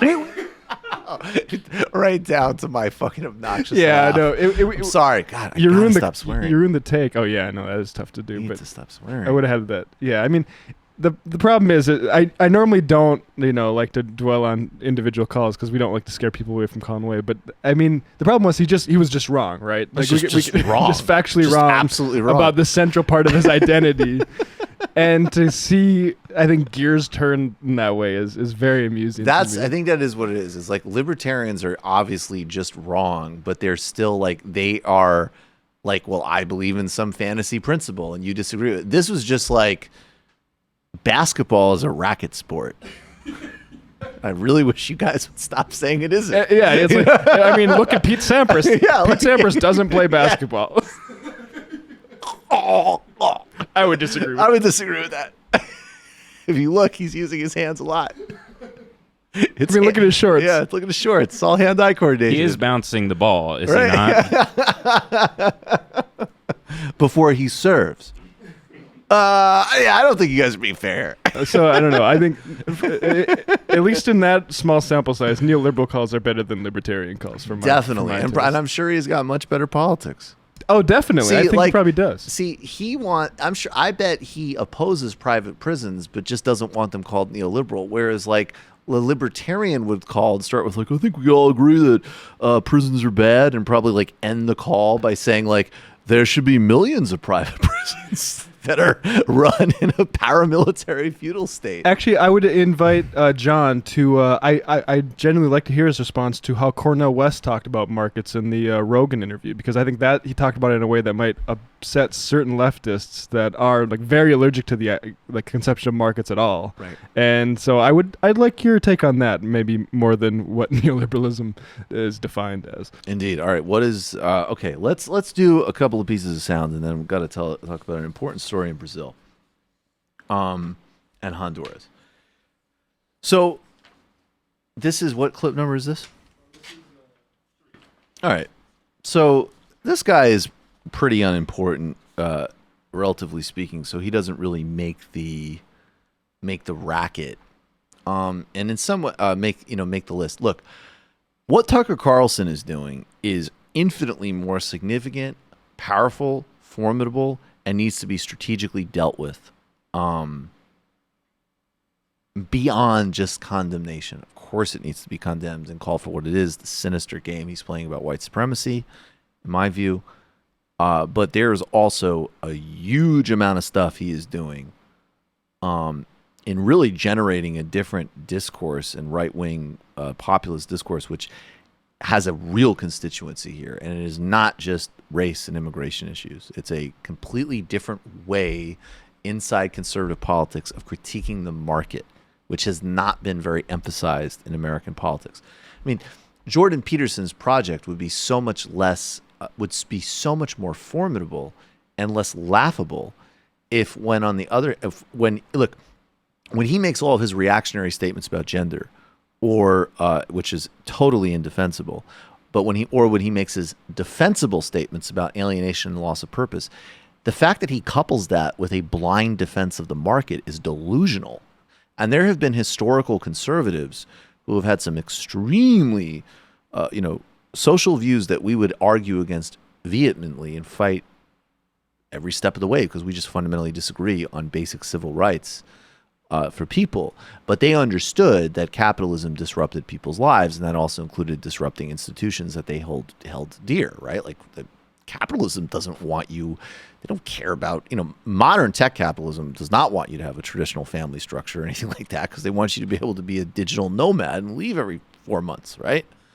So, but at the same time, there is the Michael Savages of the world who is right on a through line of the base of the Republican Party. He's still doing drive time radio, and there's nothing, formidable about this. This is just a transparent articulation of the Trump base. This is the only country on earth where mass shootings continue regularly. It doesn't happen anywhere else in the world. And we are asking why here and what can we do about it? I was very disappointed in the president attacking white supremacy. He is now saying everyone who is concerned about the illegal alien invasion is a white supremacist. He suddenly has joined who? Now he's like Jake Tapper now and the rest on CNN. That was a mistake, Mr. President. I am sorry. That is going to cost you thousands, if not tens of thousands of votes. Listen again to the big mistake Donald Trump made today by not listening to the right people, not having wise men around him, but having fools around him. Listen to this clip 6. The shooter in El Paso posted a manifesto online consumed by racist hate. In one voice, our nation must condemn racism, bigotry, and white supremacy. These sinister I'm sorry, ideologies. do you understand what he just said? He has now combined racism, hatred. What else did he say? Condemn racism. We all agree with that. On all sides, by the way, including Hispanic racism, Hispanic bigotry of the type espoused almost daily by occasional Cortex. Okay, all right. This guy's an idiot. But this is just like the dumb lowdown. This isn't the stuff that's more, this isn't the Tucker stuff that needs actual thinking and strategy. This is just the pure base racist stuff. And this is, of course, a major part of how Trump and Republicans win. Now, that's important. And of course, I actually want to get to Harris next. Donald Trump, and he did not say this after the terrorist atrocity at the Christchurch shooting. He did not say this, Donald Trump. But he acknowledged that the El Paso shooter, part of his manifesto was one of white supremacy and racism. It was also one of eco-scarcity as well. So there's a lot of dynamics there. So, but we know that there is a global ideology right now that is of white nationalism, white supremacy, and we also know more broadly there's a resurgent nationalism, some of which likes to disaggregate itself from overt racism. There's a really prominent Israeli intellectual whose name is escaping me at the moment, but he's sort of the architect of this as a sort of cerebral movement. He's very tight with Netanyahu. It is spanning the globe. Hungary, the United States, Poland, Brazil, and then different variants, but in a synchronized fashion. Turkey, Philippines, India, Russia, obviously Israel. We see this. Specifically when it comes to white supremacy rhetoric, we know that the rhetoric of replacement, the horror of birth rates, the obsession with refugees, this is a through line that connects and parallels the El Paso Terrorist Manifesto and the Christchurch Terrorist Manifesto. Now, Sam Harris, and I just want to say, it seems to me from this clip, I have given myself a pass from listening to this guy's talk in this dreary voice ever since I finished the chapter on him in my forthcoming book from Zero Books. So I will stipulate that maybe before this whole clip we're about to play, Sam said I would be a complete and utter idiot and hypocrite to say, in which case it would be violently out of context and we will apologize for it and so on. And obviously, I know everything with Sam is out of context. That's still the shtick. But it seems to me, and my interpretation of what he appears to be saying here, is that one, he's getting a lot less careful, and two, that this is truly extraordinary because Sam's just horrifically childish ahistorical writing about Islam, that it was basically to understand this massive complex phenomenon from terrorism to the nature of the religion itself to over 1 billion people that spanned from Senegal to Kansas. You just needed to read a couple of hadith and Quran quotes in English translation. You didn't need to know any history. You didn't need to know anything about international affairs. You didn't need to know about different competing philosophical and religious forces in Islam. I mean, again, people don't like to hear this, and they like to say that it's being politically correct, but literally, this is embarrassing. I mean, it is embarrassing to reduce things to that level. And the response from people that defended Sam was like, oh, well, you just don't want to confront that there is a toxic ideology here that's animating a group like Al-Qaeda. And of course, it was like, yes, absolutely, there's a toxic ideology here that's animating a group like Al-Qaeda. And we have to look at why. One element could be that the Quran is easy to use, by these people, right? That maybe we could confront things in terms of some of the aspects of the text. That would certainly be true of the Bible or the Torah. It's definitely true of some Hindu literature. These things can be used and distorted in certain ways. The primary thing, if we're serious, we'd have to look at Saudi and U.S. foreign policy, not in terms of just doing wrong to people, but just in terms of literally materially what ideology was funded, as an example, through the Mujahideen. Why did the Pakistanis and the Saudis always pick the most extreme Mujahideen fighters, as an example? Obviously, none of these things they were interested in dealing with. But the point was that Sam's whole shtick was, it's just, you have beliefs and then you have actions, and that's all that matters. And now what he appears to be saying, and this is just incredible, if this is what he's saying, what he appears to be saying in this unbelievably delusional way, now he's still not going to go to broader historical political conditions because he doesn't think like that. But in a case where you have a literal manifesto from a literal terrorist, except this terrorist is talking about white supremacy. And in fact, if you're Sam and you want to take all the FBI statistics and everything else seriously, we all know that that white supremacist terrorism is infinitely bigger threat to all of us, particularly obviously people of color in the United States and Europe, New Zealand and Islam.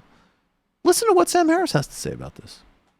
There are people, it seems, who fall into one of these two categories, who are living in an online culture of trolling now, where killing people and writing semi-bogus or entirely bogus manifestos merely designed to confuse the media is becoming a new phenomenon, right? These are people who are not moved by a sincere ideology.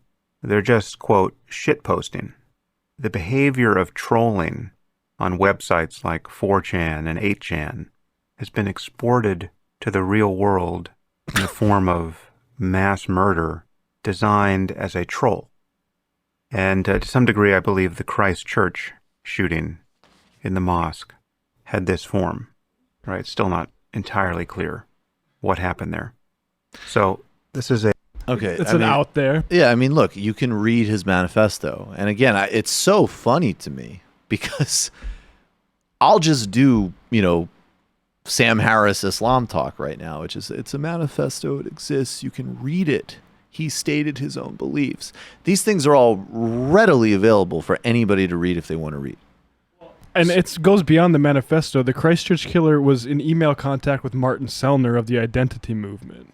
Right. This is a very important part. Right. I'll read briefly from this. An Austrian far-right leader with ties to American fascists sent a coffee invitation to a man now accused of murdering 50 million Muslims in Christchurch in New Zealand. Martin Sellner, the leader of the Austrian identitarian movement, received approximately $1,700 donation from Brenton Torrent in early 2018.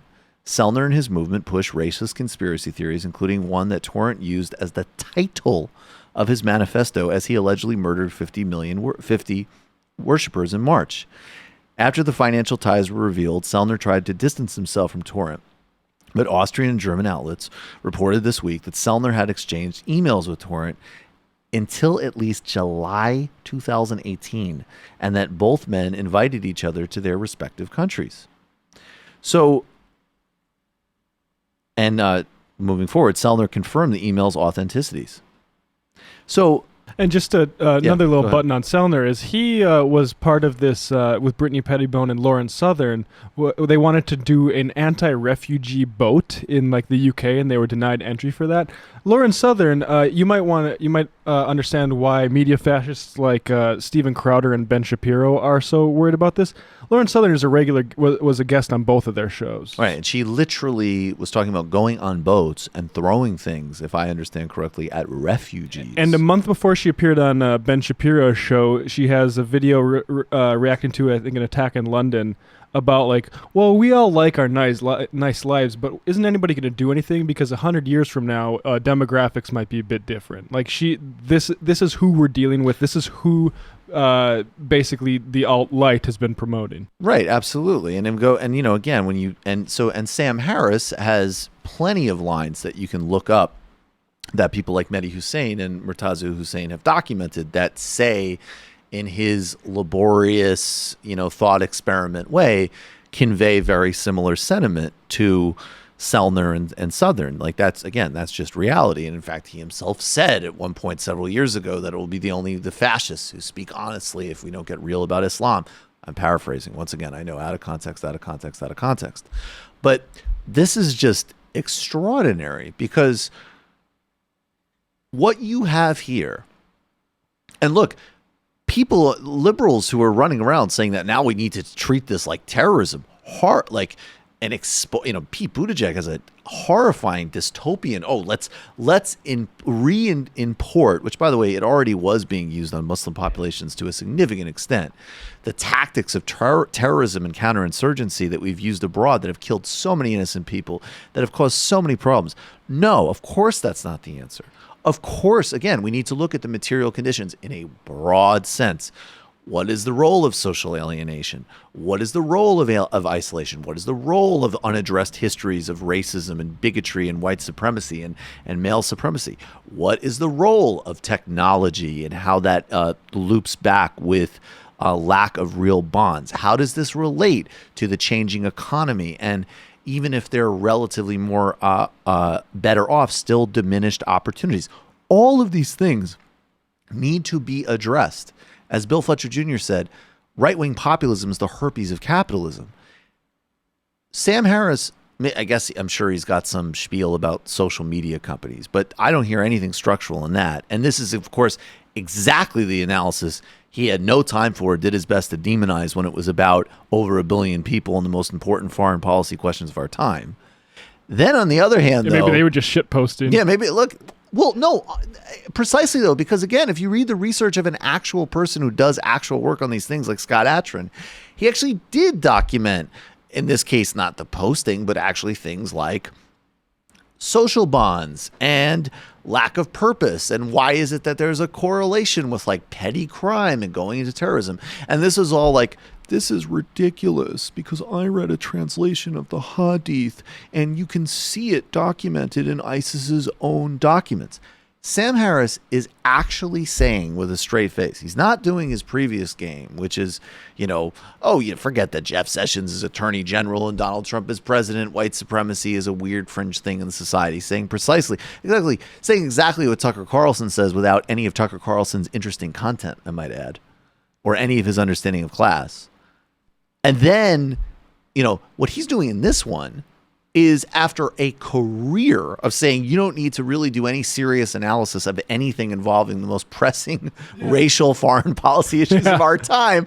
Oh, well, in this case, you can just ignore the manifesto. That's just 4chan. That's just stuff written down. People relate to text in all sorts of complex ways. I had no idea that Sam Harris was such a postmodernist.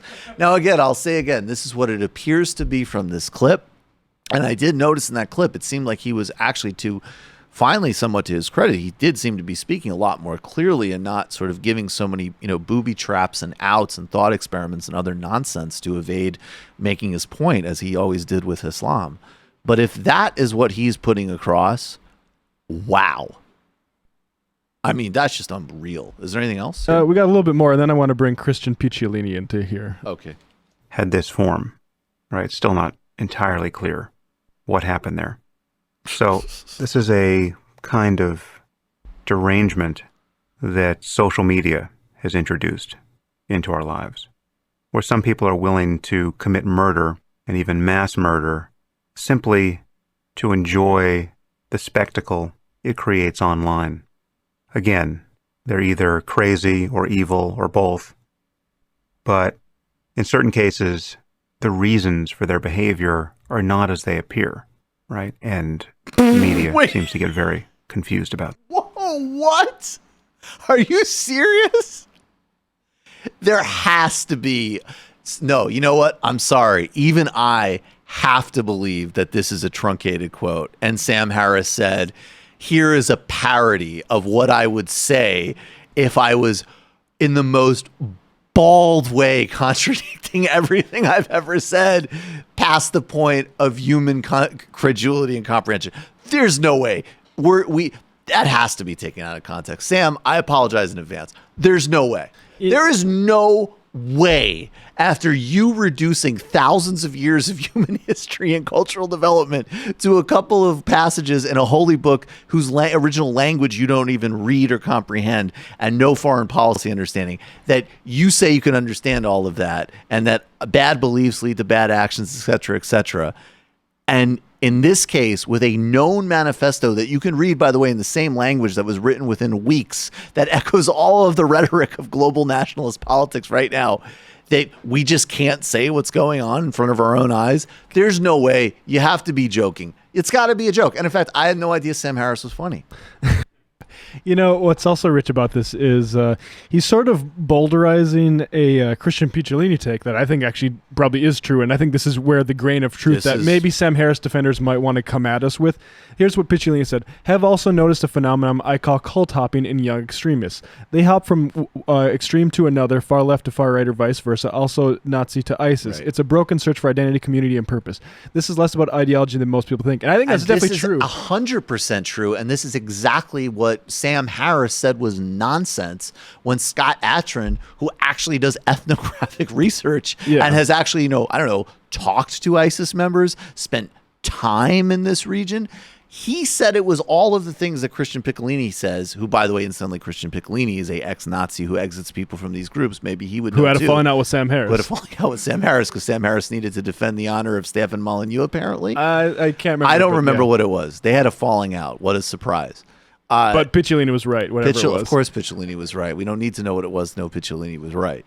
So that's incredible. So if you come at us with the grain of truth of what Sam's saying here. Yeah, which, by the way, I just want to hasten to add, Picciolini was not saying that about Christchurch. He was absolutely not saying that about Christchurch. But I do want to just say more broadly, if you want to say the grain of search that Sam Harris is identifying contradicts every single thing that he has ever said about terrorism in Islam. So great. Take that line of inquiry, read Scott Atran, read Steve Cole, get a proper understanding of these things. Because at this point, as we deal with ascendant white nationalist terrorism in governments, we really needed to not have the same failures to begin with when it came to the Middle East and South Asia, but in a very self-interested way. If you live in the United States, you cannot apply the same horrific national security state policies and rank stupidity of analysis that people like Sam Harris brought forward. But that really is, I want to keep putting on the record that 20% of me, for the fact that I have zero respect for Sam Harris, that has to be taken out of context. There's no way that he's saying that literally. Spelling that out sounds somewhat invidious, and we don't really have time to clean up the mess. Is he describing his whole career? Oh my God, that is unbelievable. Like that actually, even me, again, I have no respect for Sam Harris, and people there's still people who whine to me about it. It's incredible. But like, that is just amazing. My entire career is under threat now because thought occurred to me that what if Muslims are shitposting too? Could you imagine if after there was an ISIS beheading, somebody was just like, you have someone like Jihadi John who's directionless and disturbed and has some bad experiences with the British national security state, and he's kind of shitposting a little bit. He's looking for direction and purpose. And then, there's this political vacuum that gets opened up. Sam Harris would be the first to call you a morally relative every term in the book. And it's just what's so incredible is that there's nothing wrong with a little bit of clarity about ISIS or the Christchurch shooting. You just have to say, okay, how do we actually deal with it? Which, of course, Sam had nothing for. But it is amazing, if that clip is correct, to see him just in the most naked terms contradict, like, the whole point of really his very relatively, his totally boring and anodyne model. Like, yeah, people believe bad things, so they do bad things. It's like it's the reverse fundamentalism model, where you take the written word of any sort of scripture as like exactly how a fundamentalist would take it. That is just, I'm sorry, I'm still actually blazing from that. All right, we got a few more things to get to, but we got to end really soon. So I'm going to do one last call. You're calling from a 408 area code. Who are you? Where are you calling from? 408. Are you there? 408. Are you there? Hello, is this me? Yes. What's your name? Where are you calling from? Hi, this is Sarah. I'm in Indiana. Hi, Sarah. What's on your mind? Hi. Well, we've been talking a lot about gun control this week, right? Mm-hmm. What's on your mind? Right. So we're seeing basically an upswing in white supremacist vigilantes. Would you say that's right? I think so. Yeah. Mm-hmm. So, like, I'm just not sure how the solution to that is, like, directing the white supremacist police state to disarm people from, like, communities that are most vulnerable to that violence. Well, I guess the argument, I mean, look, I think the stronger argument against gun control is that how small scale what's actually on tap is, how much of an influence that could actually have. And the other one is that, enforcement of new aggressive gun laws will absolutely, I mean, stop and frisk is the result of gun laws in New York. But the reason that you would direct the state to do that is because, I mean, one, we know that, there's no liberal or left version of a good guy with a gun stopping this stuff. That's not how it works. And that, in fact, if you took away mass-powered artillery from, like, if this guy in El Paso didn't legally have that gun collection, he would not be able to commit the extent of the atrocity he committed. So that's the argument that I see for it. But I do understand your concern. Thank you for the call. All right. Sorry, guys. Really gotta get going here. I'll take one more call.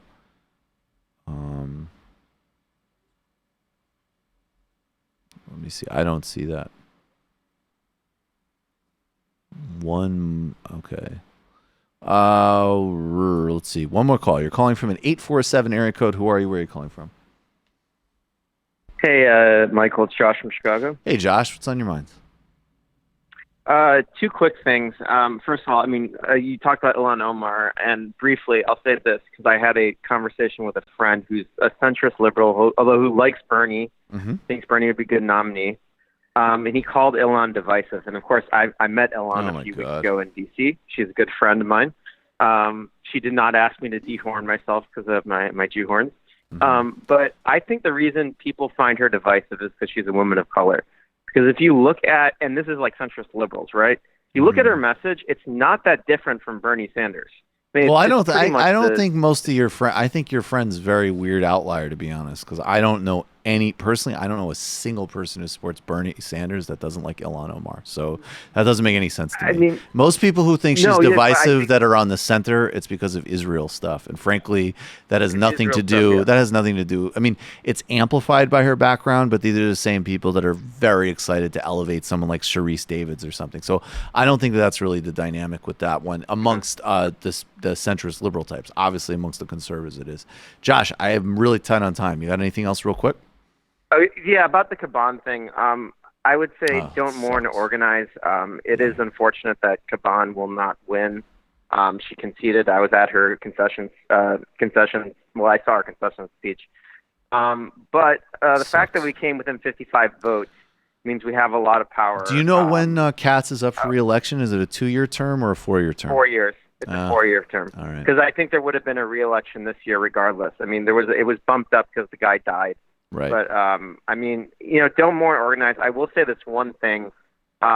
We talked about, you talked about the difference between Elizabeth Warren and Bernie Sanders. Both endorsed her. Warren did not put in the work that was required to get Caban, that was required for an endorsement. Sending around a few emails is not good enough. Right. Bernie, I got text messages from Bernie about, Me too. Going in for recounts. And for me, Me too. This is the fundamental difference. So, yeah. I agree with you 100%. Bernie's a movement candidate. He gets it. And don't listen. I mean, I'm sorry. I like Elizabeth Warren. I like what she put forward today. I like her in some ways. But when she says structural change, that is it is a light, pale imitation of what Bernie, it's technocratic. And Bernie's doing it. He's doing it now. He is running the race that is the administration, and it's fundamentally transformative. And and also, if you look at the cross-racial working class coalition, it's exactly what's necessary to win. Thank you, Josh. One point I want to make on that is there's a certain part of the, let's say, libertarian left that likes to downplay the significance of, say, Krasner's win or DA victories across the country. And I would just say that the degree to which machines are willing to fight those shows you how important they actually are. Oh, my God. Are you kidding me? DA races are... you cannot possibly emphasize how important DA races are. All right, we'll get to a few more stories. We're running later than we're supposed to be, but that's okay. Sorry? What did you say? Okay. You know what? Let's just, we got to just do this. We'll just play, this is just more witness bearing. This is children crying after their parents were deported in Mississippi from this massive ICE raid yesterday. I don't know. Do we not have it? If we don't have it, we can go to Honduras. All right, let's do Honduras instead. So let me just say, I'm sure that Sam will cover Mississippi tomorrow. You know, the Iraqi man that was murdered by ICE obviously in some ways serves a similar function, though this is an ongoing crisis now because they've uprooted these children by kidnapping their parents. It's terrorism. We know what it is, and we just have to keep shining a light until we can win and destroy these people and never allow it to happen again and pay restitution and everything else. In Honduras, a lot of the propaganda that is used against Venezuela says Venezuela is a narco state. There absolutely are elements of the Venezuelan military, as an example, that are involved in cartel business. It just so happens that cocaine generates a huge amount of revenue, and cocaine has been something that the CIA and U.S. foreign policy have been intimately involved with through their proxies in Latin America, death squads, right-wing juntas, and everything else. And today, in Honduras, several years after a coup that the Obama administration backed in 2009 that removed Manuel Zelaya from office, you cannot understand the migrant crisis going back several years to the extent, and when I say crisis, let me be very clear, it's not a crisis of people that can't come to this country and be helped. That's easy and no problem. We would do it if we were humane and not racist. But there is a crisis going back to 2013, 2012 of a situation that is so bad in Honduras where you had children as young as 5 years old walking by themselves thousands of miles to a border. That is a crisis. And that crisis flows out of the coup that the United States backed and the current government it supports of President Orlando Hernandez. Thousands of people are in the streets demanding he step down because of his far-right policies and because of his close connections to the cartel trade. U.S. Southern District Court in New York and filed documents have said that Hernandez has received proceeds of over 1.5 million in drug proceeds that were used to bribe local officials in exchange for protection and completion of public works projects. And one more quote from Telesur. A conservative ally of the United States, Honduras has come under increasing pressure since his younger brother Tony was arrested in Miami in November on drug trafficking charges. This is some footage of thousands of people protesting that narco must go, JOH must go, in Tegucigalpa in Honduras. Trump administration's tight with this government. The U.S. has backed right-wing coup governments under Obama and Trump. And this is another major issue that needs to be addressed. All solidarity with the people of Honduras. Let's just play. I'll stop talking.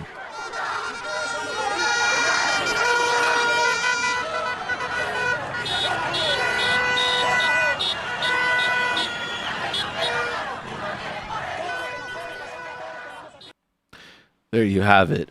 In Brazil yesterday, as part of this broader far-right push, and again, 2009 is crucial. The coup in Honduras was the signal that U.S. foreign policy, starting under the Obama administration, was actually going to accelerate its response to rolling back the pink-tide progressive governments, which really dominated Latin America from 2000 to 2014. And that is also why, regardless of any specific criticisms, there are many of Venezuela, Cuba, and Nicaragua, we have to see the Trump coup and regime change efforts there as part of this same process. And obviously, there would never be any improvement in anybody's rights, a worsening of the rights situation and oligarchy.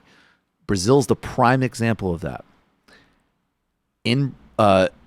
Ongoingly, Glenn Greenwald, who is, of course, under threat from Jair Bolsonaro and from the corrupt Justice Minister Sergio Moro, the politically motivated judge who put Lula in jail, They're threatening Glenn Greenwald on a daily basis. There's assassination threats, and there's also political and journalistic threats, including deporting him from the country, illegally investigating his finances, and so on. People, including Jake Tapper and Tucker Carlson, have condemned what the Brazilian government is doing to Glenn. So he is under real threat. Lula, in spite of all of the revelations that the Lava Jato process and the new revelations are of the lead prosecutor Deltan taking money for speeches to banks and other corporations, which is also completely unethical.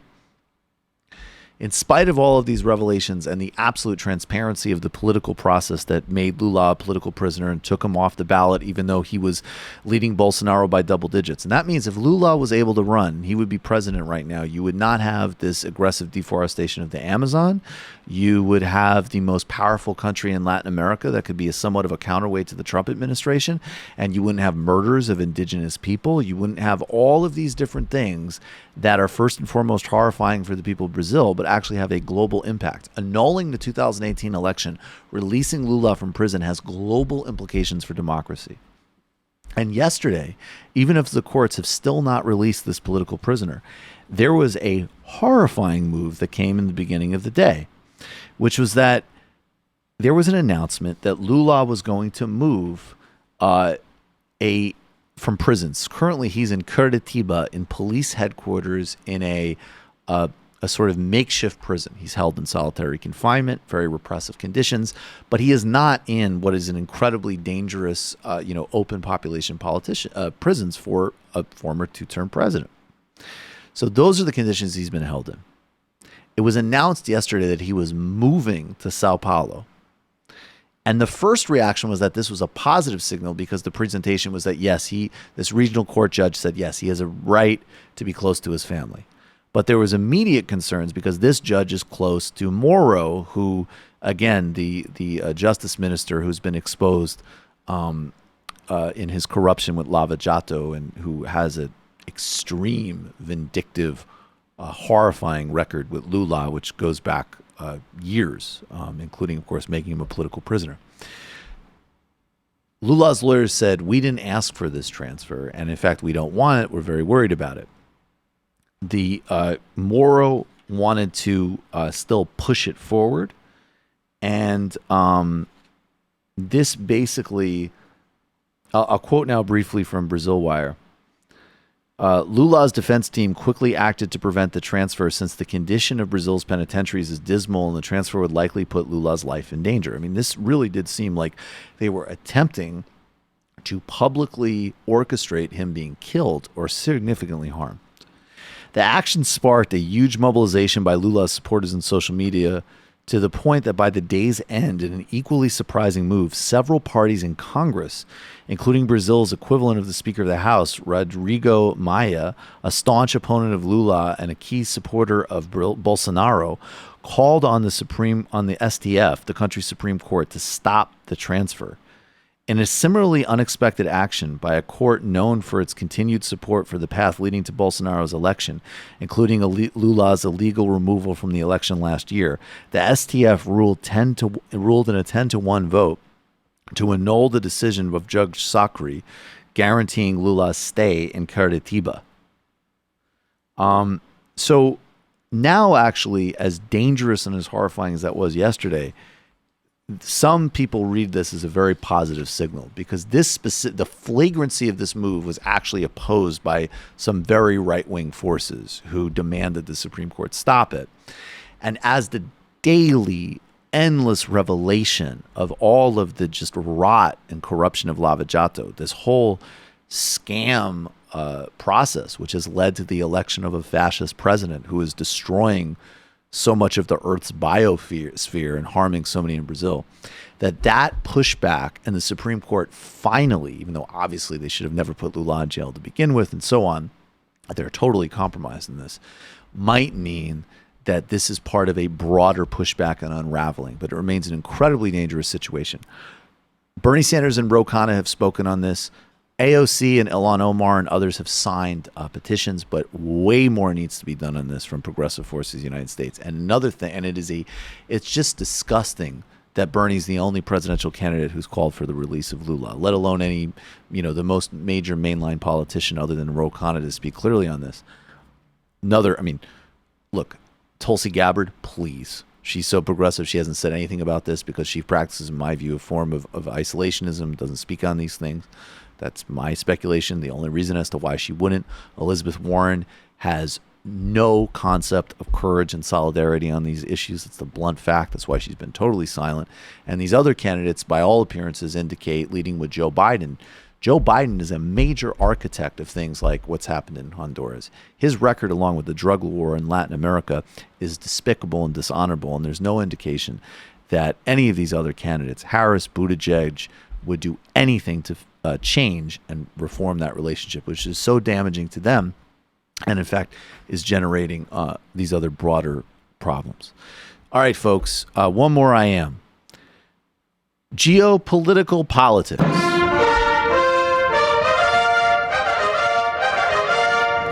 The film Sorry to Bother You is a great companion piece to the interview you had about On the Clock, the low-wage work, what low-wage work did to me and how it drives America insane that y'all did the other day. Yes, Sorry to Bother You is a great movie. Everybody should see it. Everybody should see it. It's a really, really good movie. Thanks, everybody. It might take all the strength I got to get to where I want, but I know somehow I'm gonna get there. I wasn't looking when I just got caught between the truth and the light bar. But finding out won't make me feel any better. Yeah, I know the clock is ticking, but the meds are gonna kick in, and my pilot light shining bright. I guess somewhere the choice was made for the option where you don't get paid, for the road that bends before it finally breaks you. I guess somehow I lost my drive between the 101